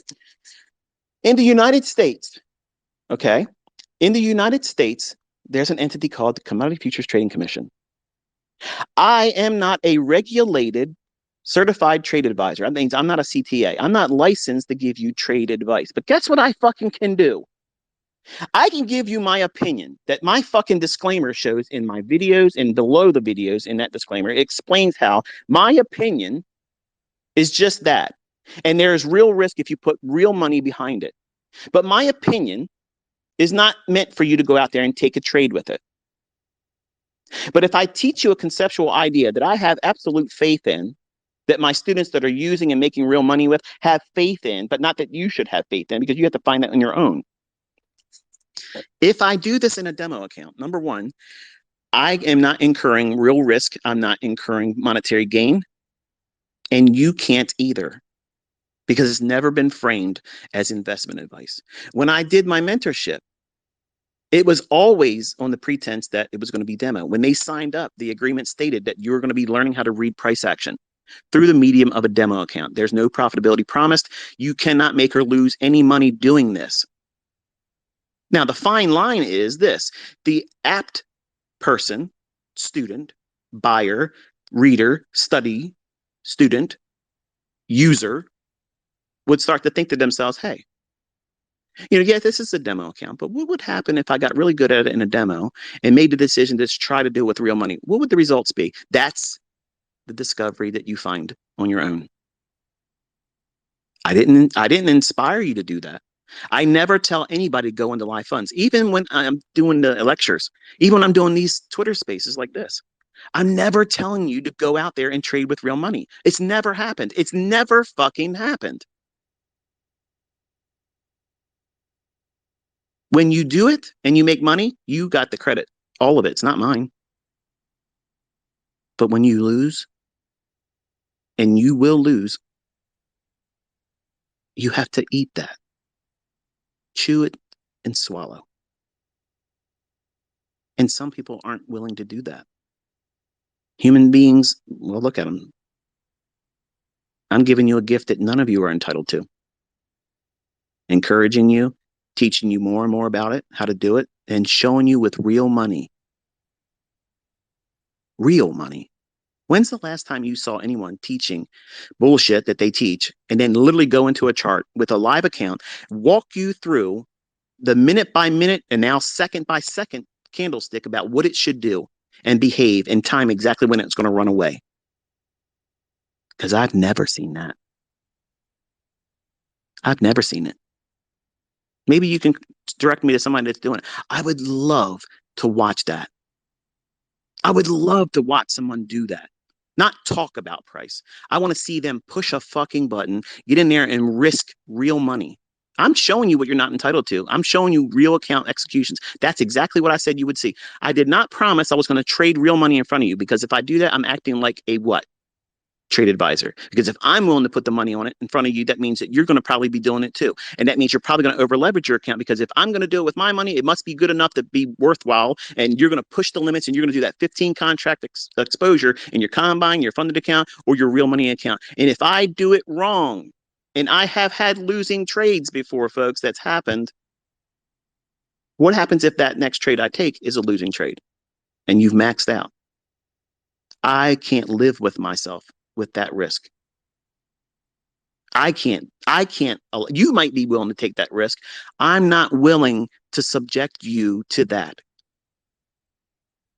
Truth be told, if Larry Williams in the beginning, okay, in 1995, if I would have been sitting in a medium like this, or if YouTube was a thing and he was willing to sit up there and take his live trades, I swear to God, I would have done everything over leveraged, because he's in it. So you think it's far-fetched for me to have that opinion about all of you? If I was willing to sit out there and trade with real money in front of all of you, what you would do? I already know what you would do. Some of you would have every one of your 12 fucking connected fucking copy accounts fully leveraged to the fucking gills with every trade. That's why these funded account companies want me there. They want to be able to do that. They want to parlay everything. And I won't do that. Your credit has to be earned. My son will not run that Top Step account up to astronomical feats. He's not going to do it. He's running it up to $10,000. He's taking the money and he's closing it. That's all he's doing. That's all he's doing. Then when he takes that $10,000, he's going to put it in AMP futures. It's a real brokerage account. I'm not repping AMP. I'm not an affiliate. There's no fucking kickback. I've had issues with them, but for the most part, they're like anything else. They're any other broker. Everybody's going to have an issue. When I have trades that would be beneficial for me, to close, and it's not on a limit basis. If I close it, the screen fades out for a little bit and the profit drops 2 or 3 times, then it closes me out. Is that shenanigans? Probably. Is it enough for me to want to stop doing business with them? No. I mean, there's going to be issues with every brokerage firm out there. Every brokerage firm has their faults. Every company that you deal with is going to have their faults. And because of that, and the fact that when I talk about things from an opinionated stance about things I think is a good or a bad thing about a company or a resource or a tool or something to that effect, when I'm telling you my opinion about it, it's real.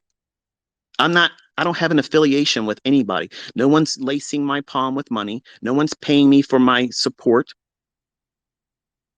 I've literally had just about everybody come at me asking me, would you like to go into a partnership with us? We would pay you this much money and then a kickback on this. I literally, and folks, you know who you are. It was always the same thing. I appreciate you asking, but I don't do those things. That's it. That's the way it is. That's what I would want my mentor to be like. I'm not going to be influenced by anybody. I don't have an ulterior motive. I have nothing making me money except for what I do on my own. If I have a resource, I paid for it. If I use something, I paid for it. It's not gifted to me. It's not a, hey, look, we're going to give you this if you talk about it on your live stream, if you talk about it on your Twitter. I have people doing that all the time. All the time. And it's no. No. I could make millions of fucking dollars doing product placement. And no. I've had people ask me to do teaching circuits, big fucking things, like big shows of it. No, I'm not interested. I told you I'm stepping down. Not because any of you fucking nitwits have pushed me away. I've scheduled my time. I scheduled my departure. It's down to the fucking minute. 11:59 on Twitter. My last video will drop November 11th, 2023. And this Twitter will not speak again. There will not be another Twitter space. There will not be another meme. There will not be another sarcastic trolling remark by me. There won't be any kind of dose. There won't be any kind of chart being shared. There won't be any links being posted. There won't be anything except for what's on the Twitter time feed as it is. And nothing's going to be deleted. My YouTube channel, it's going to stay just like that. Whatever videos are up there are up there. And if I do anything going forward, it'll be right from my website. Or if I want to talk about something, it'll be on my SoundCloud, which ain't monetized. There is no future mentorship coming by me. I'm not going to be selling you a signal service. I'm not going to be doing master classes. I'm not going to run out of money and come back to you later on and say, hey, you want to do this? No. I want to build my kids up. I want to build them up. I want to spend time with my family because things are about to get rough, probably in the next couple of weeks, really, to be honest with you.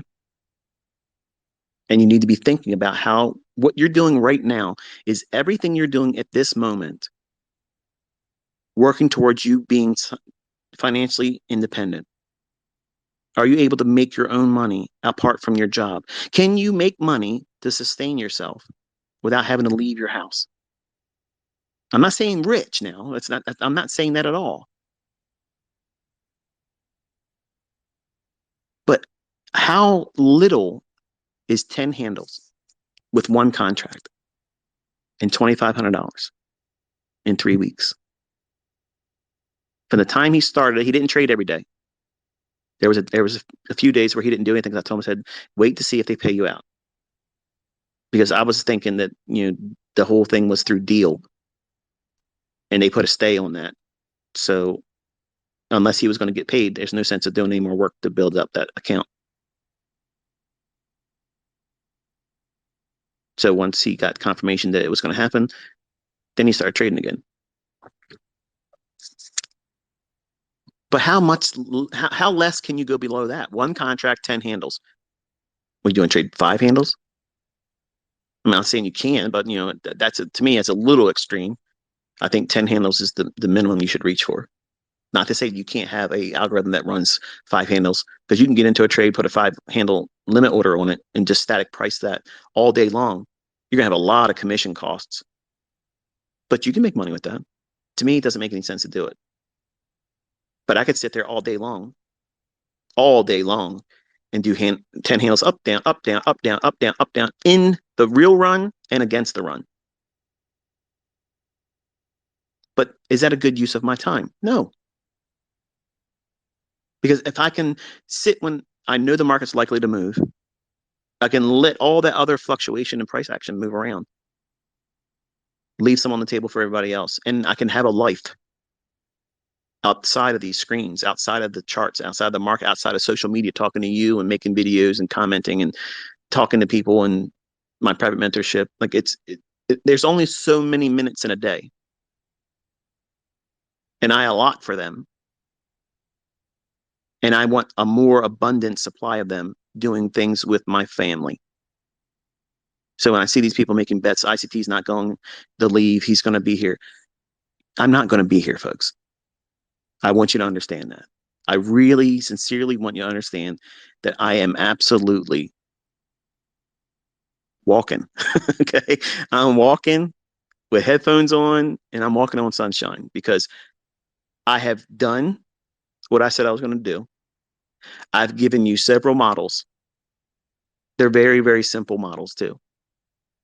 I've made available to you my private mentorship core content lessons.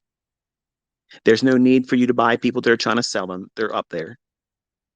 There is no videos that's going to be made for my private mentorship group. I will never make them another video. You can't join it. And the only thing that we do is we chit chat. That's it. That's all it is. It's not even all that eventful. They just have access to me. And I'm going to devote more time to them. I've asked them to be very patient with me while I did this, because I wanted to stomp the guts out of the people that were in my mentorship, and they still are, hiding like little fucking rats. And they're trying to sell my stuff. So if I make anything in that video format for them, it'll just be making them money.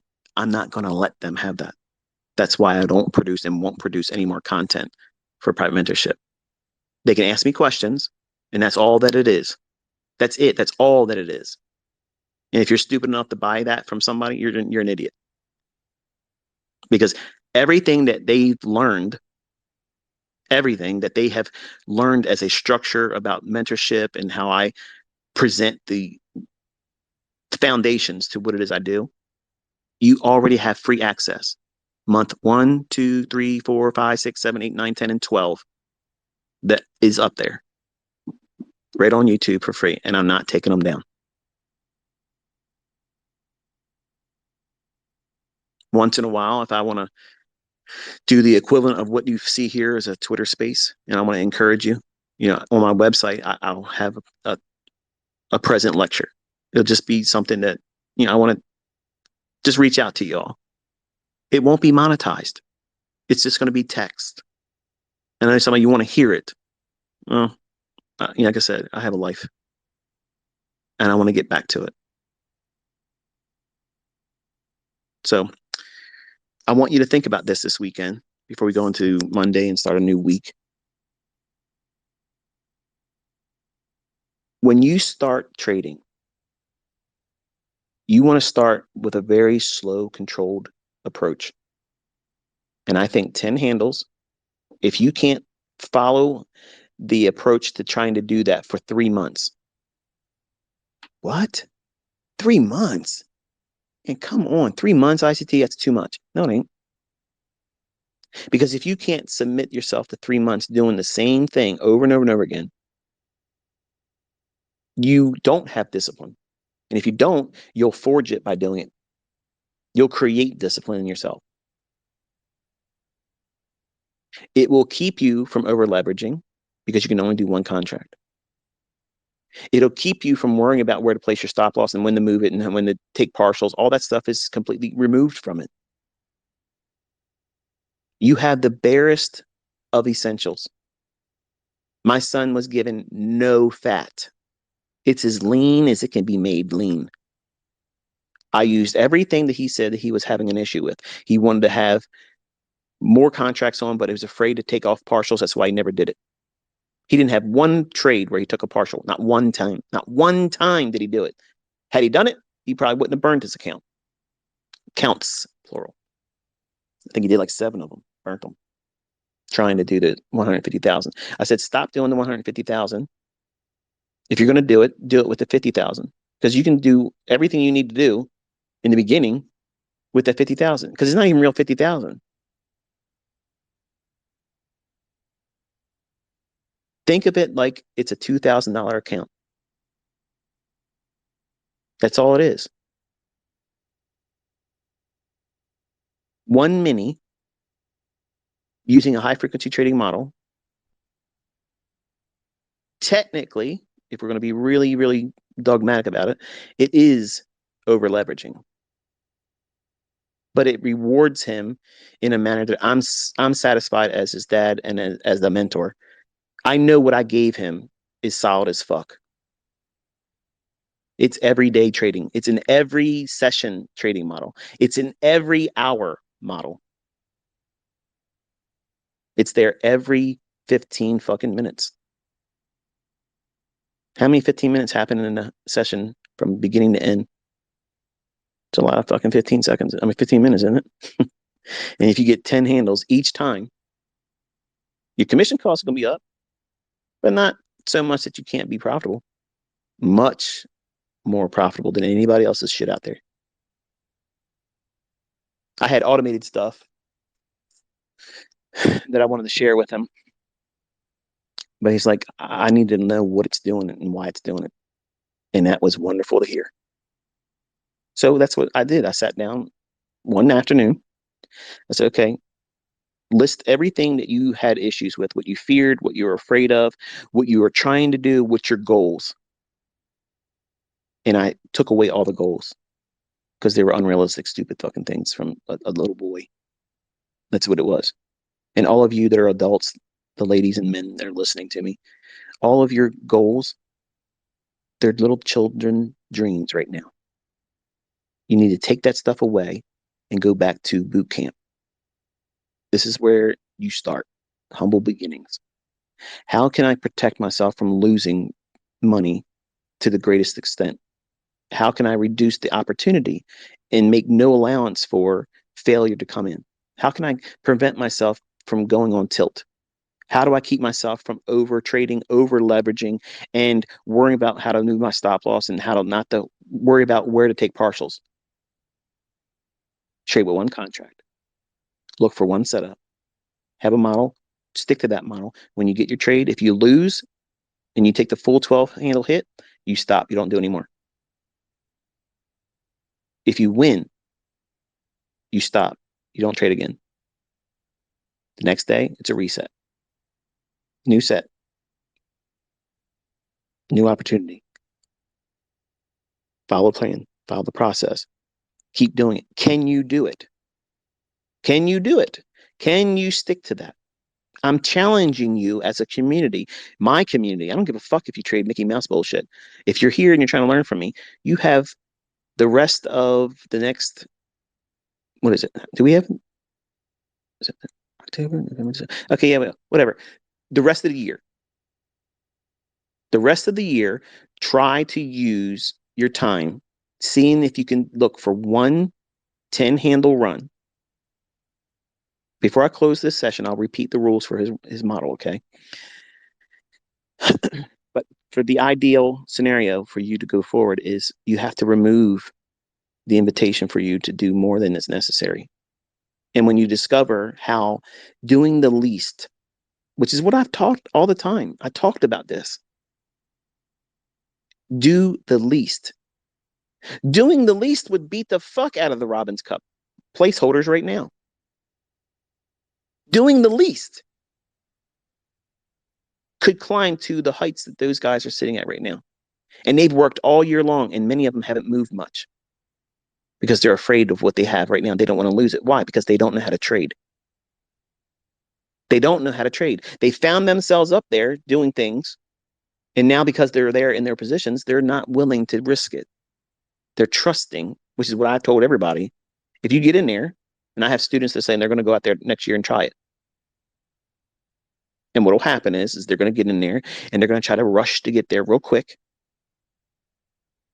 And they're going to start thinking, oh, I want to do more. I want to do more. I want to do more. When you don't need to do more. You don't need to do that. You just need to stick to a process and a model that works for you. And when you get that clean slate in your mindset, that all these things that you've piled onto yourself, I have to do this or it's not success. I have to make this much money or it's not success. I have to live up to this people on social media's expectations of me or I'm not going to be viewed as a successful ICT student. Fuck these motherfuckers. Fuck them. Even the people in our community are fucking too opinionated. Shut your fucking mouths. Shut the fuck up. Mind your own fucking business. You have no idea how impactful it is on people that are brand new, that are coming here, that are having a wonderful opportunity laid before them for free. And the toxicity fucking turns off immediately some of the people that would have otherwise had a change of life experience.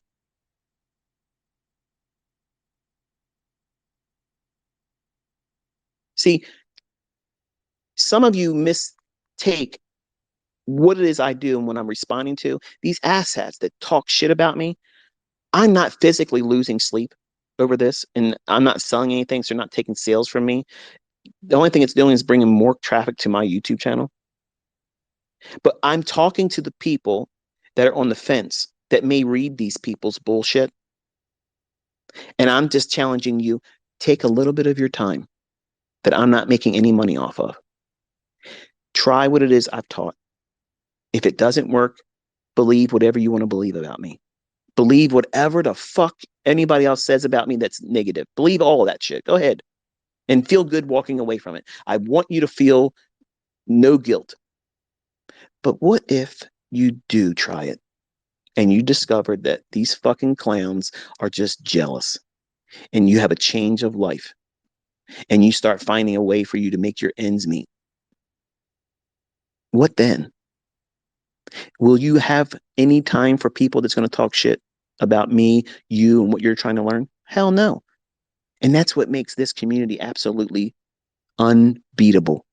The folks that are really plugged in, the real parts of this community are the ones that are, they're the they're the fibers that hold us together because they've done this. They've gone through the process of testing it and seeing it, and they know it's there. They see it. It's algorithmic. It's absolutely 100% manipulated, controlled, and you can time the fucking market on its basis. So there's no reason to be fearful of it. But everything outside of our community has an issue with us because we're saying everything else is bullshit, and it is. It's a religion. Everything else out there is a religion. You're placing your faith and belief in something that has absolutely no bearing on why price and when price is going to do anything. If I was a fraud, the things I said to you and teach wouldn't be in your charts when they are. I would not be able to show you the examples. I sure as fuck wouldn't be risking real money with it. And what do you see? What have you experienced? What do you have in your hands that you can compare and contrast against everybody else's opinion versus what you see as fact? Except for me going into your house with you and trading your account right in front of you, I've done everything. Used real money, used a real reputable broker. I went in and did TD Ameritrade. I went out there and showed you live talking every single candlestick. I did an execution in front of you live and it did it to the fucking tick. I don't need to do that every day. I understand. I know the ploy. These people want to goat me into, I have to prove it. If we keep saying he can't and won't do it, he'll just have to do it. The fuck I do. I don't have to do a fucking thing. I've already done more than all of you. All of you. And when I talk like this, I'm talking to the people that are afraid to make a time investment. You see these people say, oh, nobody's making money. Well, look around, motherfuckers. They're all over the place. You see their face and you hear their voices and you see the companies paying them. But there's no fucking profitable students. Nobody's making money with this stuff. You're fucking liars, man. You're liars. And that's the wonderful thing about social media. It preys on the fucking laziness of people. Oh, if this person said that about it, that must be true. You allow, that's what social media has been designed for. It's been engineered for that very thing. It's brainwashing. And your fucking IQ level is a fucking testimony that you believe in everything that you fucking hear without testing it yourself.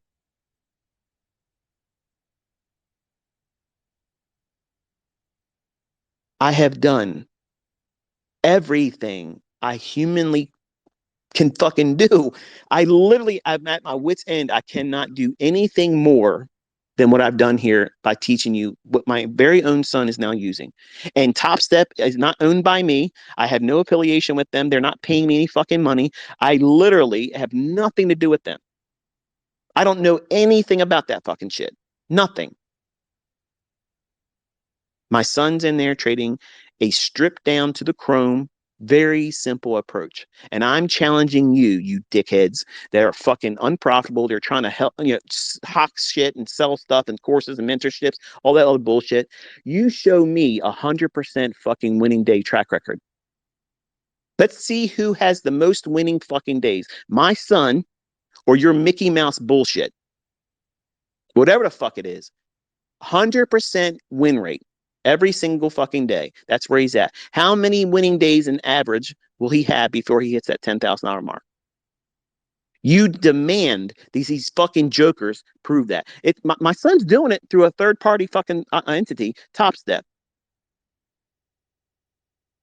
He's at my house. He logs in the fucking shit on a laptop, and right there it is, showing you just like it is. If it's fake, if it's false, Top Step, you come out and fucking say it's not real. You come out and fucking say it. You can't fake these fucking results, folks. If it's being done on a live account, it's fucking right there. It's not demo. If it's being done in everybody's into this funded account shit, okay, wonderful. Maybe that's the reason why the Lord said and spoke to Cameron and said, I want to do that. Maybe that's his way of doing it because he moves in mysterious ways, right? Some of you need to see these things happen. Well, there it is. You can do what he's doing. Every single one of you can do this. Every single fucking one of you can do this. But you're in your own way. Some of you are in your feelings. Some of you are fucking scared to death. Some of you believe the bullshit, the drama fucking marketing these fucking people are doing because they can't draw attention to their fucking channels without having this kind of stuff.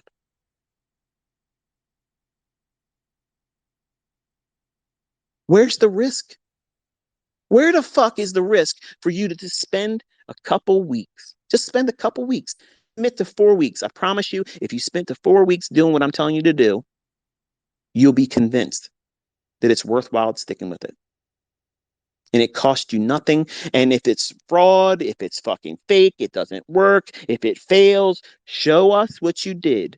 So that way we can see that you made an honest attempt instead of going out on social media. Like I had a student that fucking left, tried to do Algo Box. He come out there and did all his bullshit because Benny said, do this, do this, do this, and I'll give you free access and blah, blah, blah. He bought his little fucking computer, had all his fucking charts up there, and he was showing his market replay reports and he's talking all kinds of shit. Well, guess what? He's turned his fucking video channel off.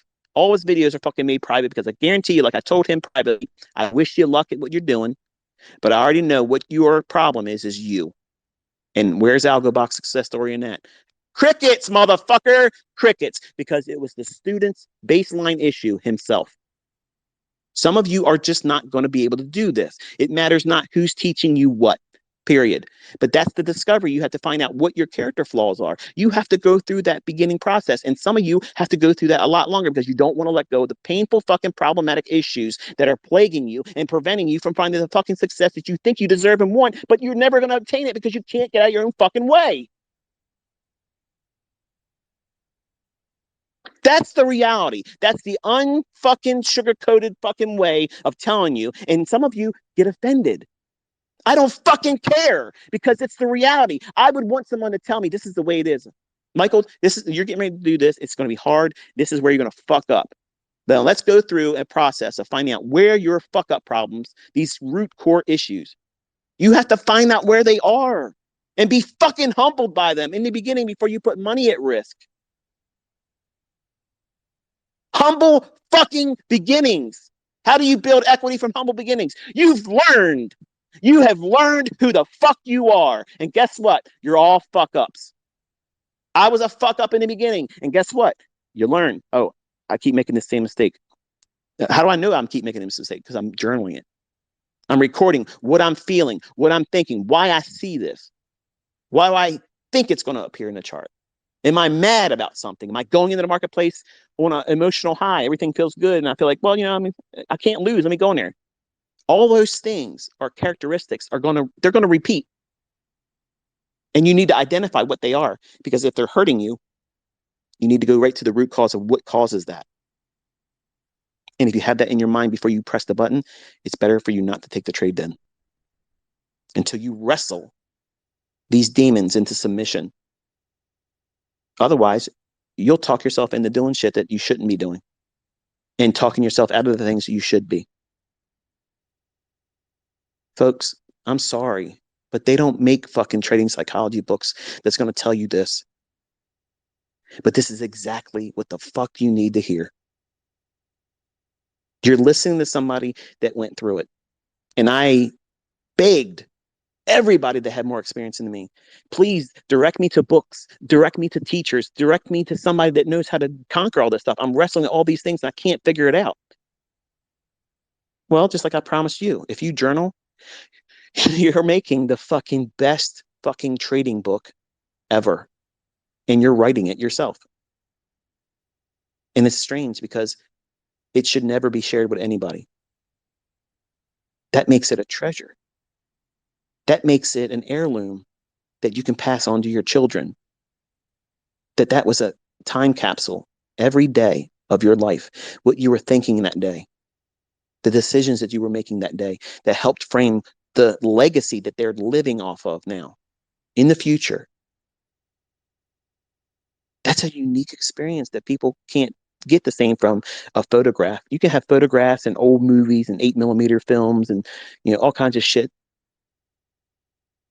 But it's totally different when you see the blueprints of what your future family is going to live off of. What you did, the engineering moments of how you put all this stuff together for you to make it work for you. How you framed every decision that you're making financially for you and your future and your family's future and the legacy wealth that you're creating. But you think it's something you shouldn't do. It's a time waster. Oh, it's this, that, and the other thing. I promise you, folks, I promise you this. Anybody worth their salt as a trader, making serious money, they're journaling. And they did journal. Nobody swings by the seat of their pants and just says, well, I'm just going to wing it. There can be people that do that. Gamblers come into the casinos every year and take down big hauls. But are they doing it every year? Every month? No. They're just a flash in the pan. Just everything lined up for them right then. Do you want your trading to be like that? Do you want your success to be hinged on the basis of a lottery-like win? Some of you said, I don't give a fuck how it comes as long as I can get it, right? I'm just cut from a different cloth. I want to feel good that I earned it. I want to feel good that I'm teaching you a method that can be transferable. And I absolutely have proven it's transferable. I have people all around the world, and many of them making serious salaries off of trading now. And they're just underneath the cusp of becoming millionaires. And guess what?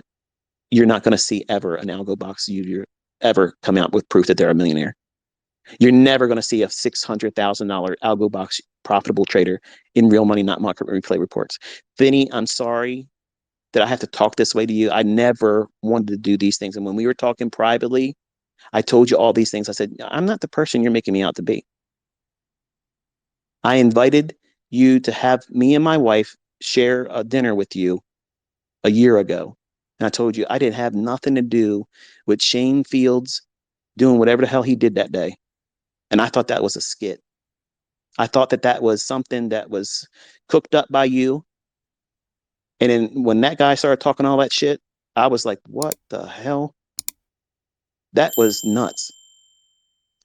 So I'm anxious to see when you get to court with that whole show. And when you hear that man tell you, I had absolutely nothing to do with that, I absolutely expect an apology, because you have a title on one of those videos, that very video. You're claiming that I'm a child molester. Do you have any idea the liability that you have doing that? I want you to understand something. And I'm making this public again. I had nothing to do with that. Zero. And the things that you're spinning off on about, absolutely baseless and untrue. I would never do that. Never. The things that you've said about my family and my children are absolutely heinous and they're untrue. And you've done more damage to your image and your brand than I ever could do. You need to take stock in what it is you're doing. You might be making a little bit of money off of revenue, but that shit's going to dry up. It's all going to dry up. And once it's on the internet, it never really goes away. And your children, as precious and beautiful as they are right now, they're going to grow up and they're going to see these things that people are saying about you. And it's going to, it doesn't, you don't see it or feel it right now. But that shame is going to be very, very deep in its cuts. I did not one time have any intentions of doing anything to bring you any kind of harm or shame. That's never happened. That doesn't mean I wouldn't whoop your fucking ass in a trading competitions. I know, and you fucking know it too. I would dismantle you. You did not join that Robbins Cup, and you know damn fucking well that the shit you put out there, supposedly by Joe Robbins or whatever the fuck it's supposed to be, that guy did not fucking say I went out there and blew 4, 5, 6 fucking accounts or whatever. It never fucking happened. That never fucking happened. All this stuff is bullshit. You need to take stock in what you're doing. I'm sure, I'm certain that you're taking notes on what I'm teaching. I'm absolutely certain. Everything that you have been doing for the last 5 or 7 years has been inspired by me, whether you fucking want to admit it publicly or not. You've done it a few times in your live streams where you say, oh, yeah, the J hook, that's ICT's optimal trade entry. Yep. I even told you to code this stuff. If you can do it, I have users, or not users, but I have students that would use your shit if you could really do it and make it consistent. Take all that shit off your charts, all that bloated bullshit. You're getting there. It's slowly happening. But the things that you're building your stuff on, it's all bullshit. Incorporate the stuff. I'm not even saying market it with my stuff. You don't ever have to do that. You never have to come out in public to say it. You don't even have to say it to me in an email. You don't have to say nothing to me. Just do it. And I promise you, your shit will start working. And people that want that crutch of being able to go out there and try to do something and that's built on sound logic. Look at the fucking thing my son's using right now. You trade all these little micro couple types of trades and over leverage them. Take the over leveraging away, build it with one contract basis, automate it. It has a negative R. It doesn't matter. That consistently will drive transactions. And if you automate that, I guarantee you, people right now are sitting there thinking, ICT is right. If you can make that work, I would like to have something like that. And again, like I told you in the past, I don't want any royalties off of anything. Nothing. But you went on this fucking vendetta, man, for nonsense because I didn't come out and defend you. I barely even fucking knew you were. And it's fucking creepy as fuck that you act like we've been friends since childhood and I backstabbed you. I have no idea who the fuck you were, man. But the shit that you're spewing is lies, man. It's fucking lies.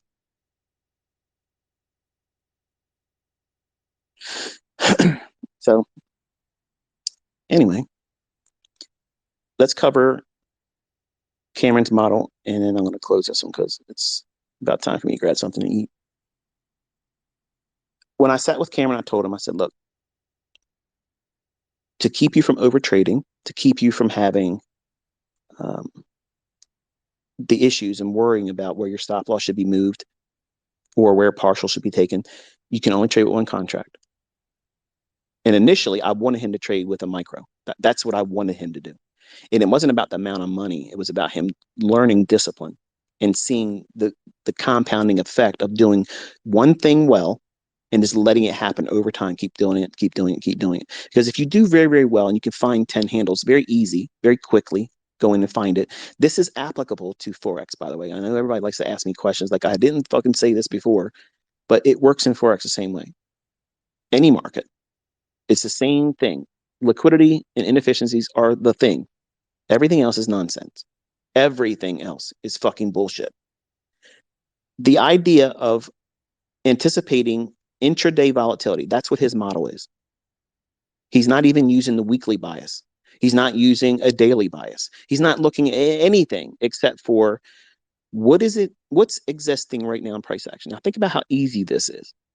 See, you're already going to doubt it because I'm not telling you to use the weekly bias. And I'm not telling you to worry about daily bias because all of you think that you're going to be extremely profitable if you know what the daily bias is. That's bullshit because I had students that could send me an email and I made them prove to me that because they would say, ICT, I know the daily bias and blah, blah, blah. But if I could know the right PD array on this particular model, I would be profitable. Okay, well, I demanded them, okay, before the trading session opened, I need you to send me an email. Tell me what the bias is going to be.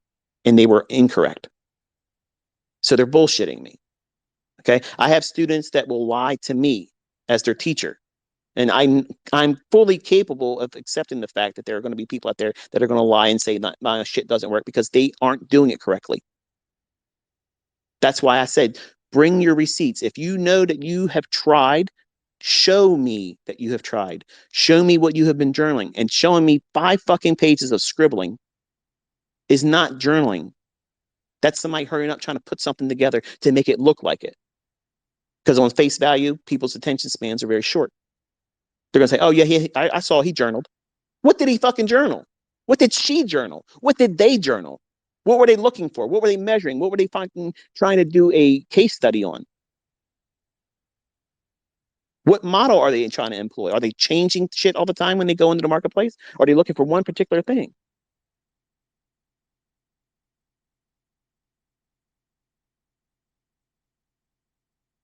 So to keep the whole bias issue out of the equation, to simplify it, just trading intraday volatility. That means whatever the market's going to do from the highest high and the lowest low that it will form that day, which you don't even need to know that. I have tools that'll do that. I've proven it publicly that I can fucking tell you what they are. And you watch me trade them. You don't have anybody else out there in any fucking trading community that's ever proven that. Just me.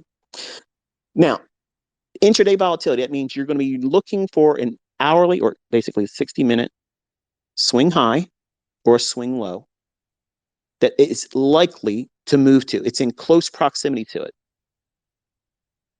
It's been going up for the last couple hours or so. And it's just getting real close to an obvious 60-minute high. If it's not doing that, go down to a 15-minute time frame. Look for a swing high that it might be gravitating to. If it's gravitating towards that 15-minute high, and real important, here's the main filter, here's the filter, folks. Okay, this is the fucking part that you're not gonna do. And when you fucking lose, you're gonna swear up and down that it fucking fails. On a 1 or 5-minute chart, if you're bullish, it must show a swing low taken and then reject and go higher. Whatever time frame, whether it be the 1 minute or 5-minute, whatever time frame that swing low is breached, it goes below it. It only needs to go by 1 tick. Doesn't need to close below it either. It just needs to go below it. That time frame that has the swing low, it must have a candle close up after it takes that low. Once it does that, you immediately drop down to a 30-second chart. But I can't have a 30-second chart. Then you can't fucking trade this model. Just apply it to a higher time frame. Instead of a 30-second, use the 1 minute and use the 15-minute and 1 hour chart. Everything's scalable. But I'm giving you something that you can test a lot. There's lots of examples doing this throughout the week, from the beginning of trading on Sunday to Friday's close. There's many instances of you going in and going to be able to back test this and have no bias. And you're going to have losing trades. It's okay. But you have to have whatever that time frame is, the 1 minute or the 5 minute, there has to be a stop run. One of the first primary principles I taught when I stepped out on baby pips is the real move will not happen.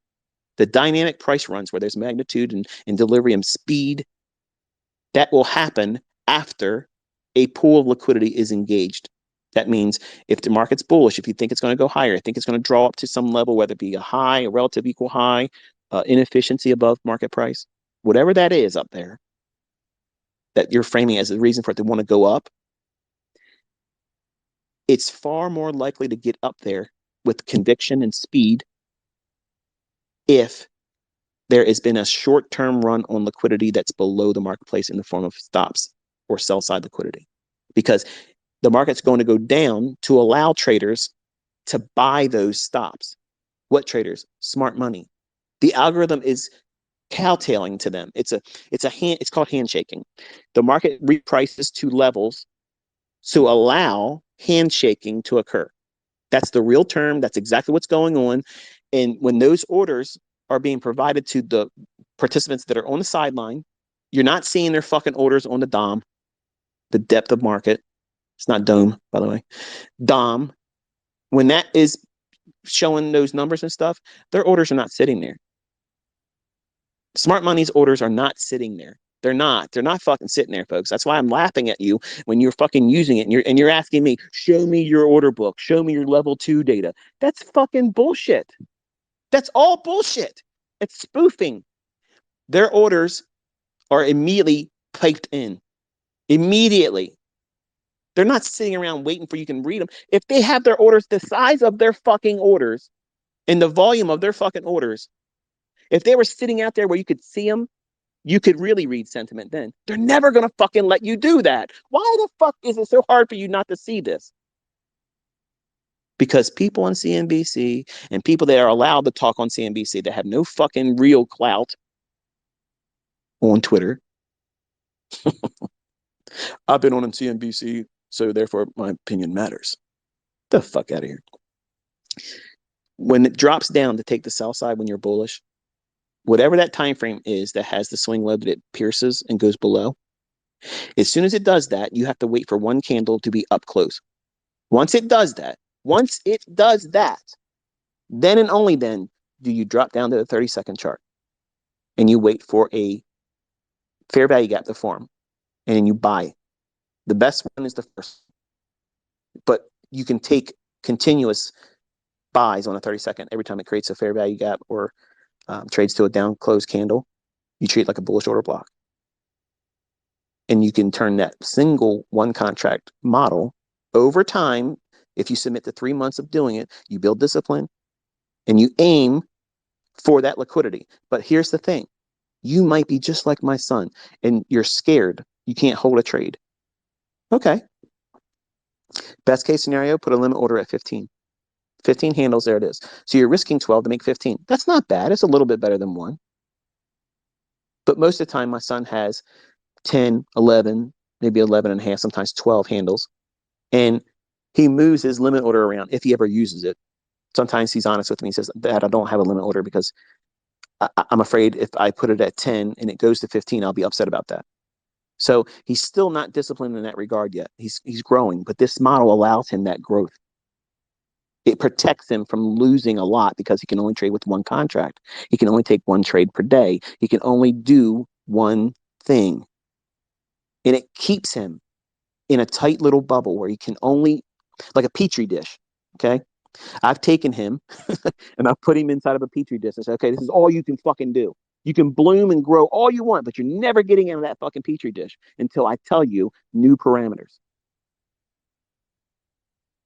And so far, his growth has been perfect. It's showing him incremental gains. It's realistic gains. I think, honestly, if everybody out there, even people that hate me, those results are consistent, aren't they not? They are. They're not perfect. He's got an 80% strike rate in terms of his trades. At 18 years old, that's fucking phenomenal. That's fucking phenomenal. I don't give a fuck where you came from. That's good shit. But see, you are equating it to some of the things that I've done, or you see other people do, and they may not even be true. Don't look at the amount of money as the reason to say something is good or bad. Because what if you were making $250 a day? That's going to mean something to you, isn't it? It's going to mean a whole hell of a lot to you.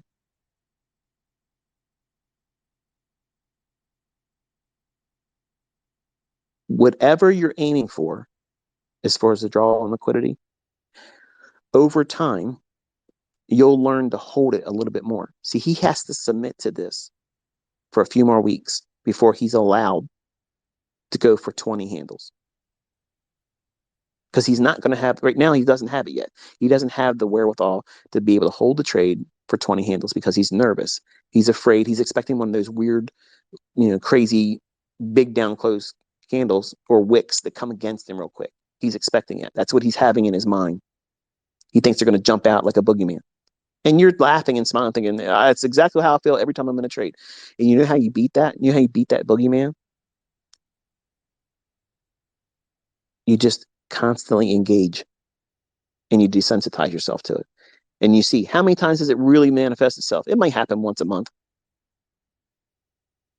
If you're following rules, if you're bullish and a stop hunt just takes place on sell stops, chances are they just engaged that liquidity and smart money just went in and added more.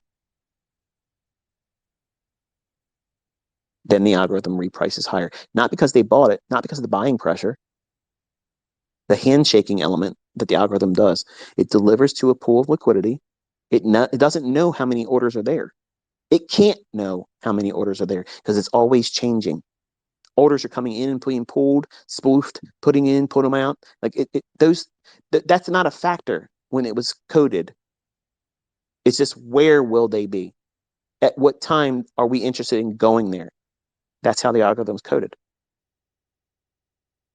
So when that handshaking event takes place and allows the liquidity to be engaged, whether it be purging or engineering new liquidity, that element brings with it a context of what price action should do next. So if you know the likelihood of those stops above relative equal highs, below relative equal lows, or above a single high or below a single low, you're framing where the liquidity is that the algorithm will refer to. And then you sit there and you wait. Which one is it gravitating to? Whatever one it gravitates to or starts moving towards closest, you can use this model. And you can take 10 handles. It happens every day.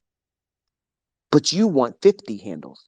You want 100 handles. You want to make $10,000 in your combine challenge. You want to do 15 contracts over leveraged and stress the entire fucking time that you're in the trade, worrying about what happens if it doesn't work out. But man, if it really does work out, I made the maximum amount of money. You want to live your life as a trader like that? Where everything is a fucking do or die? That's not what professionals do. They go in there and they do something that's absolutely fucking boring, using a leverage amount that is realistic, it's sane. That means it's not insane. And they are respecting the risk because they are not perfect. They're not perfect. Cameron has lost a few, I don't know how many exact, I got to get the numbers off of him. The idea of a perfect winning record, he'll lose that eventually. By having 100% strike rate on the day with an 80% plus win rate, even though that the average profit is small because of the context of the stats, he's averaging $250 to $240 a day. Do you earn that at your job? Do you earn that in your trading right now?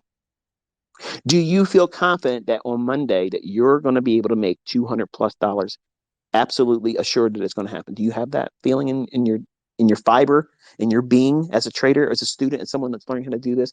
Are you that confident that you know absolutely that you know you can walk in there next week Monday, Tuesday, Wednesday, Thursday, and Friday, walk out of there with $200+ and confident that what you're doing is absolutely sound logic. It's not gambling. Do you have that right now? He's learning that. He's at that point where he's discovering it. And watching him walk around, he walked differently. He walked differently. He had his shoulders back. He felt good about himself. And for a while, he didn't look that way. Before he started doing this stuff and trading, and before he lost his girlfriend, he always had that bounce in his step. He's athletic. He's bigger than I am. He's fucking like a linebacker. He's huge. But I watched him dip down. His self-esteem went down a little bit. He didn't have that fire in him because he thought he was going to walk out here and conquer the world with combines and shit. And he discovered that there's a whole lot of things that he brought to it, and it's not easy. It takes time to figure yourself out. And you don't need a whole lot of things and bells and whistles to work with to do an experiment to discover where your character flaws are. And you have to do that in your humble beginnings, quietly, without the interference of other people's opinions and judgments telling you you're wasting your time, or you're going to fail, or what you're doing is fake, or you're learning from a fraud, or all that stuff is meant to distract you. That's how the enemy works. That's exactly what he does. And you listen to it and you ignore all the evidence around you where it does work and people are making real money. And there's no way of escaping the fact that what Cameron's doing is being proven by another entity apart from me. Oh, do a combine ICT if you can trade. I don't need to do that. I don't need to do that. Look at what my students are doing. And look at my young buck, my 18-year-old that thought he knew everything in the beginning. And now he's discovering, wow, this is a lot easier than I thought. That's exactly the right mindset. And then he has his shoulders pulled back now. He feels good about himself. Not arrogance. It wasn't arrogance. He's had arrogance. And I told you before, if this boy learns what I know and wants to do what he says he wants to do, or what he was wanting to do, he is going to be a menace. He's going to have a whole lot of fucking haters. It might be drawing too much negative energy on himself. And maybe this is a way that God said, hey, in his development, it'll change him for the better. Not trying to be like that, like in that aspect. But moving forward, I'm challenging you. I'm challenging you to do 90 days of the same thing. One contract, one mini with a demo. Looking for it with the model idea that I just gave you here. It's stripped down, folks. There's nothing that you can deduct from it anymore. It's simple. It's the simplest as there is. There's nothing else simpler than that.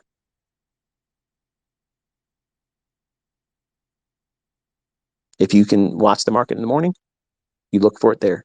If you can't watch it in the morning, watch it in the afternoon. It's occurring all day long. Multiple times. He's discovering that he has more than one setup per session.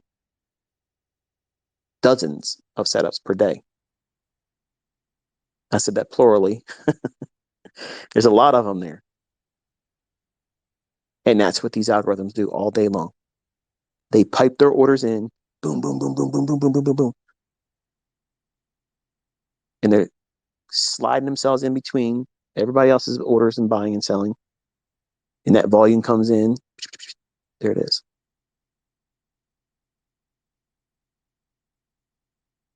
Every single one of you, if you do this, number one, you're going to build a lot of understanding about who you are. You're going to discover that you're not as patient as you thought you were. You're not going to be surprised when you see how hard it is to stick to this one idea. It's very hard.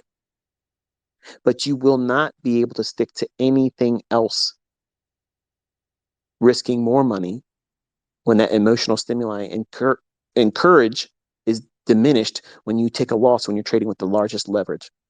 You feel bad. You feel regret, remorseful, but not so much that you keep from doing it again, because you'll do it again. This teaches you to fall in love with the process and fall in love with you as the person who you're encouraging and grooming to be the best version of. You're reducing all of the negative stimuli down to the bare minimum of what you have to concern yourself with. One stop loss. It's 12 handles. That's it. 12 handles. If it's moving 12 handles, you're absolutely wrong. And you want to be out. And once you do, and you get stopped out, you stop. Next day, it's a reset. Start all over again. Not reset your account. Reset your mindset about, okay, I'm going in looking for setup. And you're using the draw on liquidity as the basis for where the market should be reaching for. And over time, and for the folks that feel like they can just go right in there and try to do the draw on liquidity and just use this model as the entry for the draw, you're cheating yourself, because your expectations is you're eventually going to want to trade with 15 contracts when you can afford to do so. You won't be able to hold that trade until you work through one contract, and you hold to 10 to 15 contracts. Oh, I'm sorry, handles rather. And once it does that, you get out and you learn to see, does it keep going further, or does it retrace and go against where your stop loss would have been, and then later on resume going higher? Because there's going to be times where that's going to happen. Cameron will have that happen to him. It will happen to him. And I'm interested to share with you his observations. I will sit with him. You will hear his voice. He will talk with me and you as an audience member, listening to what he felt, in contrast to what it's been like watching him build it up.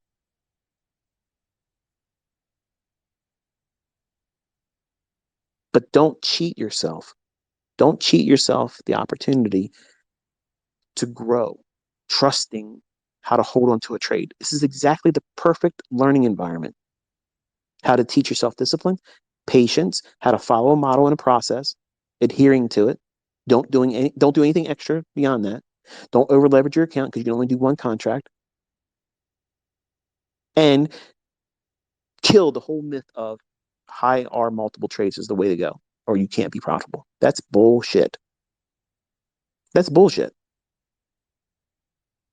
Every high frequency trading algorithm has no fucking concern for R multiples, because they're going in there and they're taking bites.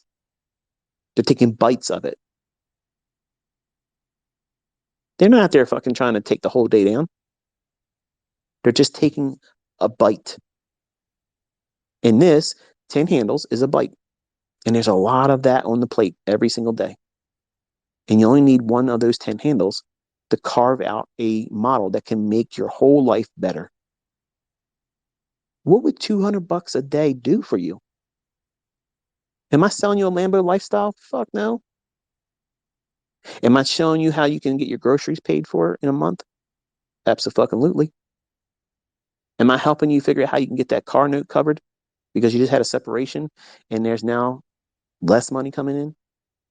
You went from a 2-income household now to one. And what you were feeling confident that together you guys could do it. But now they said they don't want to be with you anymore. And you have fear and anxiety and depression kicking in. How am I going to do it? I got somebody I got to take care of. This is one way you can do that. This is one way you can feel empowered and feel confident that through this, the Lord can increase you. But you have to submit yourself to the process.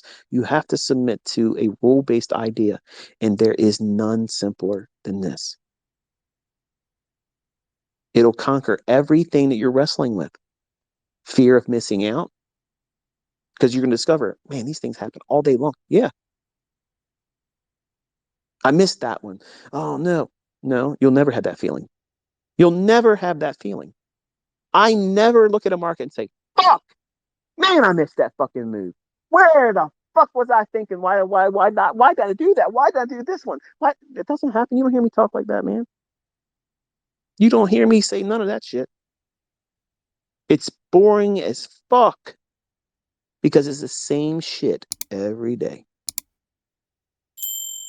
Same time, same channel. Precision Incorporated. And it's empowering when you have that. When you share your feelings about it to everyone else that can't do it, it's going to seem like arrogance. It's going to seem like pride. Oh, look at this guy. He's so boastful. His ego's so big. You know what the fuck it is? I'm confident. I don't talk in terms that you're used to using with yourself. Oh, I don't know why I can't do this. I fear I'm going to miss this one.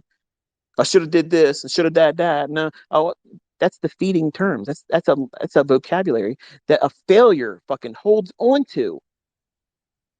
You choose to hold those words near and dear to your heart. I don't.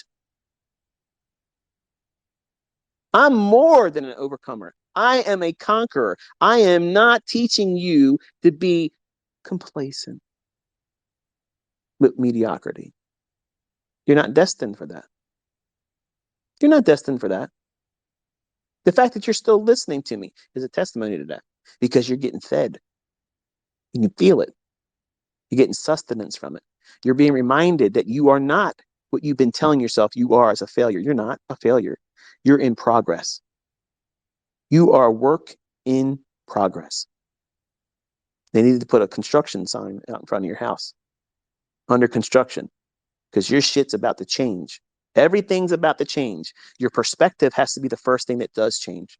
Because until you can see it, until you cast forth a vision, write it down, make it plain, make it clear, and pursue it and overtake it.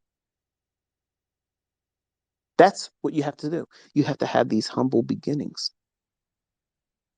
You have to plan it out. That way you have a reason to do or not do something and not be reactive. And over time, you will discover you are disciplined. You are patient. You will wait for your setup. You will not predict your setup. You're anticipating it, and when it's laid before you, you enter it. Your stop is absolutely entered, and you're not fearful that it gets hit.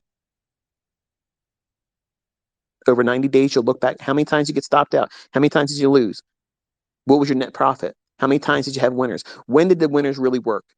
What were the losers? Why did they fail? What time of day? What was the economic calendar like the day before, the day of, the day after, on the days that you lost? What was it like that on the days that you won? How did you feel when you lost? How did you feel when you won? What fears and concerns did you have? You journal all that. But you do not journal it in a way where you kick yourself down and make yourself feel defeated. Oh, I fucked that up. Oh, this is bullshit. I'm never going to make this work. I'm wasting my time doing this. Everything is an opportunity for you to encourage yourself, cheerlead yourself. That's exactly what your journal is for. Because nobody is going to be there to do it for you. Nobody. You get that feeling when I'm talking to you like this, but it stops as soon as you stop listening to this. And you go back to your regular world, think about everything you're doing. When you start trading it next week, you're going to be arm wrestling fear, uncertainty, and the looming sense that you're going to fail, and I'm probably going to be wasting my time, and I'm going to feel demoralized if that's the case. That's all what everybody feels when they're trading. You're first finding yourself, everybody thinks and feels just like that. It's normal. And you're looking for some way to avoid that. And I'm telling you, you got to walk right up to it, flick it in the fucking nose and say, I'm not deterred by you, bitch. I'm here for it. And I'm walking through you. And once you do that, with fear of missing out, lack of discipline, impatience, greed, what do you got left? All upside. All upside. Does it mean you'll never have a losing trade? No. It just means when you do, it's fucking nothing. It's a paper cut. Who gives a shit? But when you make everything about image and make everything about stats and keeping up with the Joneses and outperforming this person and that person, you have made an elevated trading to a level that's not required. You already are compounding the difficulty in something that need not be added to. But social media does that. It creates competitions when there is none. It presents drama for you to worry about when there shouldn't be any.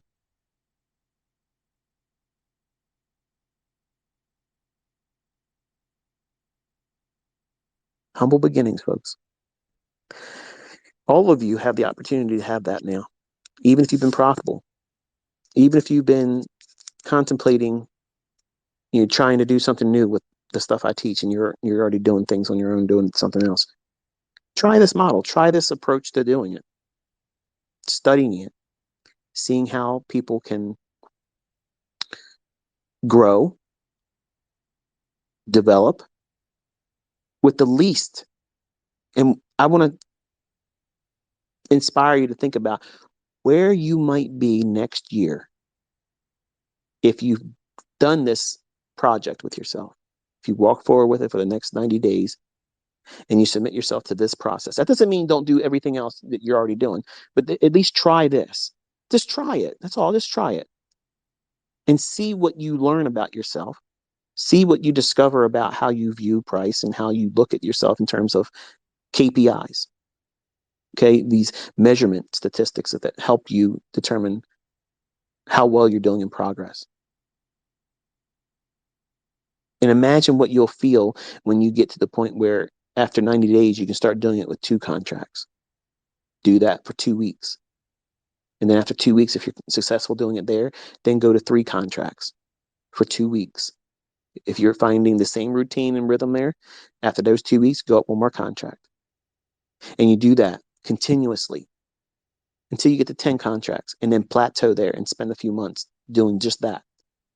At that point, folks, you've literally are at a level that you're in the upper 5% of traders. Like, you are doing numbers and consistency that any institution would fucking love for you to be able to prove that you can do that with their funds.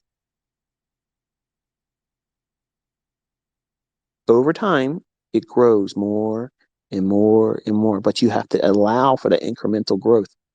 You don't want it right now because it's uncomfortable. It takes a long time. It's like anybody wants to go to a gym and work out.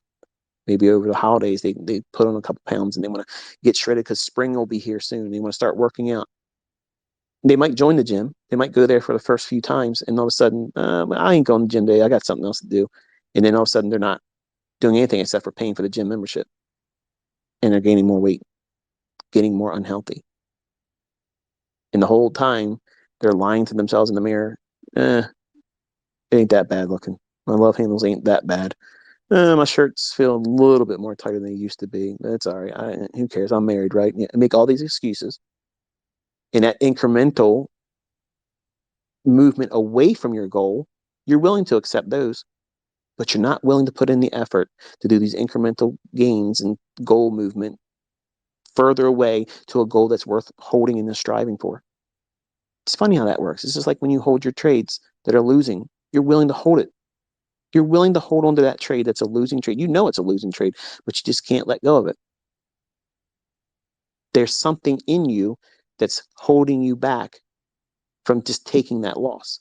You need to discover what that is. I don't know what it is. I'm not equipped to be able to do that because it's different for all of us. Me, when I was new, I didn't want to let go of a losing trade because I wanted to be right. Because everybody around me said I was wrong about trying to attempt it, to think that I was going to be better than anybody else in our family, to feel like I was going to be a success story, because everyone around me was a failure. My friends, my family members, none of us except for my aunt, one aunt, she was the only one that graduated high school. Well, my uncle, obviously, he went to college and got a business degree. Later on, finished it in his 40s and was managing a KFC. Then tried to be a stockbroker and failed. He was the one that made the money in the 83 with sugar. About the condominium down in Ocean City. He was the one that was talking to me when I was 14, 15, 16 years old. Well, the only thing I was interested in was martial arts, and he was trying to tell me, go to school, get a good job as an electronic technician, and learn how to trade futures and options. Michael, the richest people in the world trade futures and options. And at 14, nobody gives a fuck. Nobody gives a fuck at 14 years old about that. But I was being groomed. I was being groomed back then. Everything was being laid out in front of me, and I was resisting it even then, which is understandable. But you're being presented the same thing right now, and you're going to make excuses why you don't want to do it. I don't want to do it. I'm just going to stick to his silver bullet. This is better to do that. This is silver bullet. Silver bullet is simply a run to a fair value gap towards a liquidity pool. That's it. That's a silver bullet. Because it gives you every ingredient to a trade that you're looking for. That's why I dubbed it silver bullet. You're all looking for a silver bullet way of trading. And I thought to myself, you know what? I say that so many times, critiquing their expectations as a new trader. I'm just going to create that model and we'll call it that. And that's why silver bullet was named that. It answers all your fucking problems if you just do everything I'm telling you to do and avoid the things I tell you to avoid. If you do those things, it answers everything for you. It gives you a time when to trade. There's no guesswork. It's going to form in that hour. It's going to run towards a liquidity pool that's obvious to you. If you study inside that hour, what is it gravitating to? What 15-minute or hourly high or low is it reaching for? Who gives a fuck what the bias is? If it allows for at least where you see that fair value gap forming, if it is allowing you at least 15 handles, it's tradable. And it need not have the 15 handles to reach to that pool of liquidity it's aiming for, or you believe it's aiming for. It just gives you the opportunity to take 10 handles out. I'm afraid to hold to the targets. Okay, don't hold to the target. Take something out before. Isn't that what a fucking partial is? Yes. Why are you arguing about it? It's money. It's 100% fucking profitable. Why are you arguing it? Why are you wrestling with me about taking fucking money out of the marketplace? Why are you arguing about being fucking paid? Do you go to your boss and say, fuck you? Fuck you. You will not pay me on fucking payday. I'm not taking it today. I'm going to fucking wait until next week. I'm not cashing my fucking check, bitch. Stop trying to give me money. That's the same mentality you're fucking having wrestling with me. I don't want to take partials. That's stupid. Okay, stay fucking broke. Stay a fucking unprofitable student. Stay an unprofitable fucking trader. Keep doing shit fast backwards and fucking doing it wrong. Why are you watching me if you got it all figured out? Why the fuck are you trying to watch my shit if you got it all figured out? You're going to wrestle me about taking partials. It's a crutch. It's to help you grow so that way you can do full pools. Full pools are when you get into the trade and you hold for your targets. No partials. That only comes when you have conviction about what it is you're trading. You understand you as the trader. You're not worried about doing it wrong. You're not worried about getting stopped out. You're not worried about anything. You trust that model's delivering. I'm afraid that most of you do not want to accept the fact that it's going to take you a long time to get to that point. Far much more time than you think it will when you first start. And that's a normal feeling. That's a normal experience for people to do that in trading. And only the people that wrestle themselves into submission say, you know what? Maybe this is going to take a little bit longer than I wanted to. Maybe it's going to take me a little bit longer to start taking bigger money profits out of the marketplace than I expected it to. But this is a worthwhile engagement. And if I'm not going to do this, what else am I going to do? Am I going to be able to make more money from the job I'm working right now? Are they going to give me $200 more a day in pay? Is your boss going to give you $100 more a day because you need it? Because you need it to make ends meet better than they meet right now or for the first time. Fuck no, he's not going to do that, or she. They're not going to do that for you, folks. So you have to do what? You have to take the initiative to do it on your own. And the only thing I'm submitting to you is just another way of doing it. It isn't the only way. It's just one simple way that my son himself at 18 years of age, with no experience being profitable prior to, you're seeing it happen right now. Real time, every single time there's an adjustment in his equity, I share it with you. We logged into his account, showed you his day-by-day progress. It's absolutely undeniable. It's real. It's not faked. It's not a rented MT4 server. He's making it work for himself. And while, yes, $2,500 is not a lot of money, but guess what? To an 18-year-old, it fucking is. It is. And what happens if it amounts to maybe with losing trades, he only does that over the course of a full month? Is that failure? I would submit that it's not. I wouldn't call that failure. What happens if his strike rate drops down to 50%, but he's still profitable $1,500 a month? Is that failure? No. But some of you would criticize that and say, oh, it's only 50-50, but you're not making any money. You're talking shit. That's what social media does. It invites assholes to communicate with you when it was unsolicited. It makes an invitation to ignorant people that are only interested in seeing you become miserable like them. You're going to discover when I leave in November that your best learning comes after that, doing everything I told you to do and avoiding the things I told you to avoid. Your best learning is coming after November 11th. You don't see it. Some of you are fearful and you're like, I don't want you to leave. I want you to stay here. I'm encouraged by you, blah, blah, blah. That's the problem. That's the problem. You're all comfortable in the nest. I'm kicking you the fuck out of here.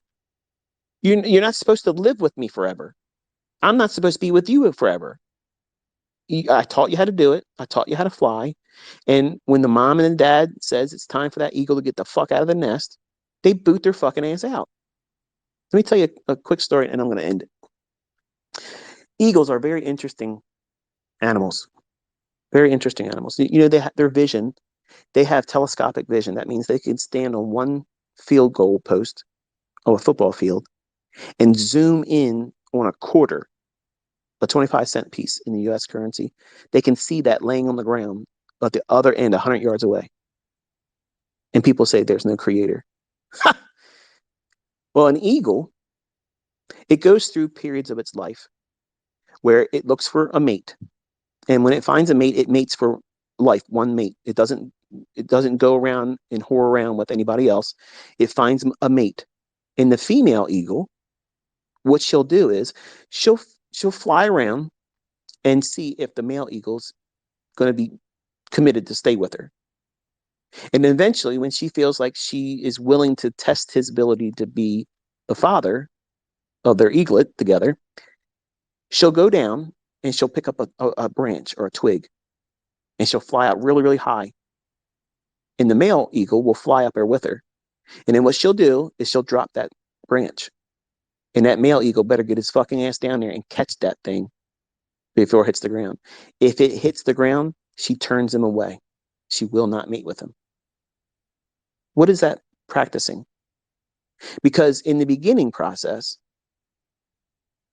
when the eaglets are at the point of almost ready to fly, the mother will shove one of them out to show the other eaglets and the eaglet itself that it needs to learn how to fly. It's not meant to live in a nest. You're not meant to be under my tutelage forever. You're not meant to be in the nest of a demo forever. You have to start doing things, and it's going to be scary for you to be out there where you can hurt yourself. But the male eagle, what he does is he lets that eaglet drop for a little while. Then he swoops down and catches it before it hits the ground and kills it. Carries it back up to the nest and shows the mother that, yes, you picked the right father.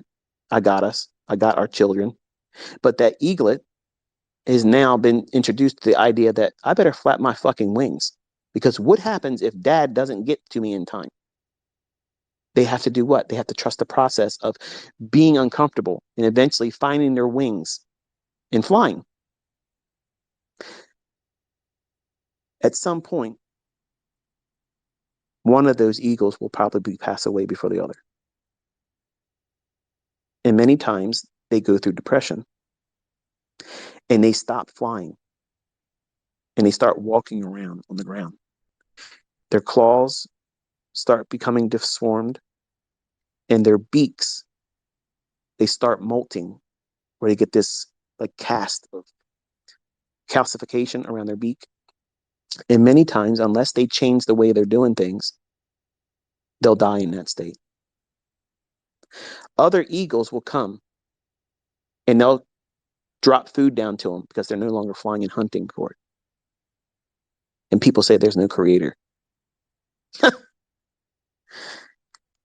The other eagles encourage the other eagle that's in depression to beat their own beaks against the rocks to break the calcification off and take flight. The ones that don't want to listen to sound advice and logic and encouragement to follow the process that they're not supposed to be walking around on their claws, they have wings. They're majestic, beautiful creations and creatures of the world that God's presented us a bountiful testimony of creation. A buzzard ain't going to hang around a buzzard that's depressed. It's going to sit around and wait for it to die and eat it. An eagle, when it sees another one in lack and in suffering, it cares to it. It drops food down to it. And it goes down there, not just one of them, several of them, and they build them up or her up. Say, look, don't stay depressed like this. This is not what you were meant to be. You were not meant to be walking around on your claws. You're supposed to be soaring high. You need to be up here like us. Come back up here. We gave you something to eat, strengthen yourself, but you have to beat yourself out of this. That means that the eagle will walk over to a rock and bang its beak against it until it gets all the calcification off of it. So that way it can go and fly and hunt and soar again. Every single one of you are going to go through that period in your trading. You're going to go through drawdown. You're going to be molting. And you can choose to stay in that grief. You can choose to stay in that depression. Or you can use these discussions I've given you here that are in recordings and stir you up. Remind you that you're not supposed to be what you are afraid of, never escaping. Mediocrity, lack, not being able to meet your bills, not making your ends meet. That's something that's a decision that you're staying in. You are doing that. There's no excuse for you not to be able to do it now. It's just the effort and time that's required. Some of you are going to have to beat your fucking head against this fucking rock. Break this calcification off. Listen to good advice that's being provided to you. I'm feeding you. I'm throwing you fish. And I've already taught you how to fish. It's time for you to mount up. Get to those higher heights. You're not a buzzard. You're not somebody eating dead, decaying things. You're thriving. You're excelling. You're elevated above everything else that this world wants to say that you're only due to receive. This is the best you can have. The American dream. There it is. Debt. 30 years in debt for the mortgage. That is a fucking lie and a trap. Look past that. Higher up. Have the perspective of an eagle. You see things differently. And you know what else is different? All the problems that are down there on the ground, they're a lot smaller to an eagle because his perspective is so high. All your problems right now, you're living with them. They're big. They're real big. And when an eagle is molting, they're depressed. They forget the majesty of being up in that height, flying, just opening their wings and letting the current just allow them to be aloft. And they're depressed. And they knew that they could do that. They did it. But they're depressed. They lost their life mate. And they're depressed.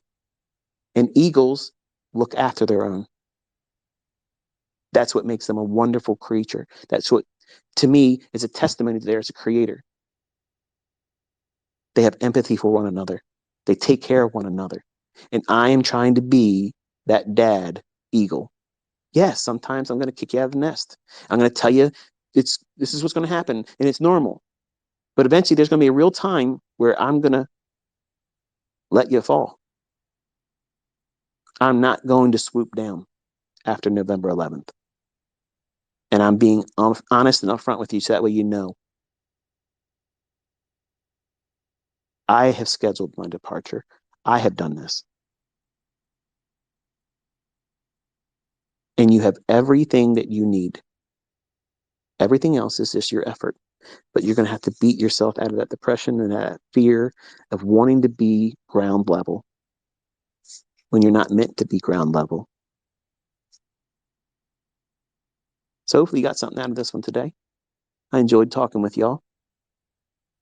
Weather looks pretty ominous outside, so I think I'm going to go out there and watch how hard it can rain. Grab something to eat, and I'm going to wish you a very pleasant weekend. Enjoy yourselves. Until I talk to you next week, be safe.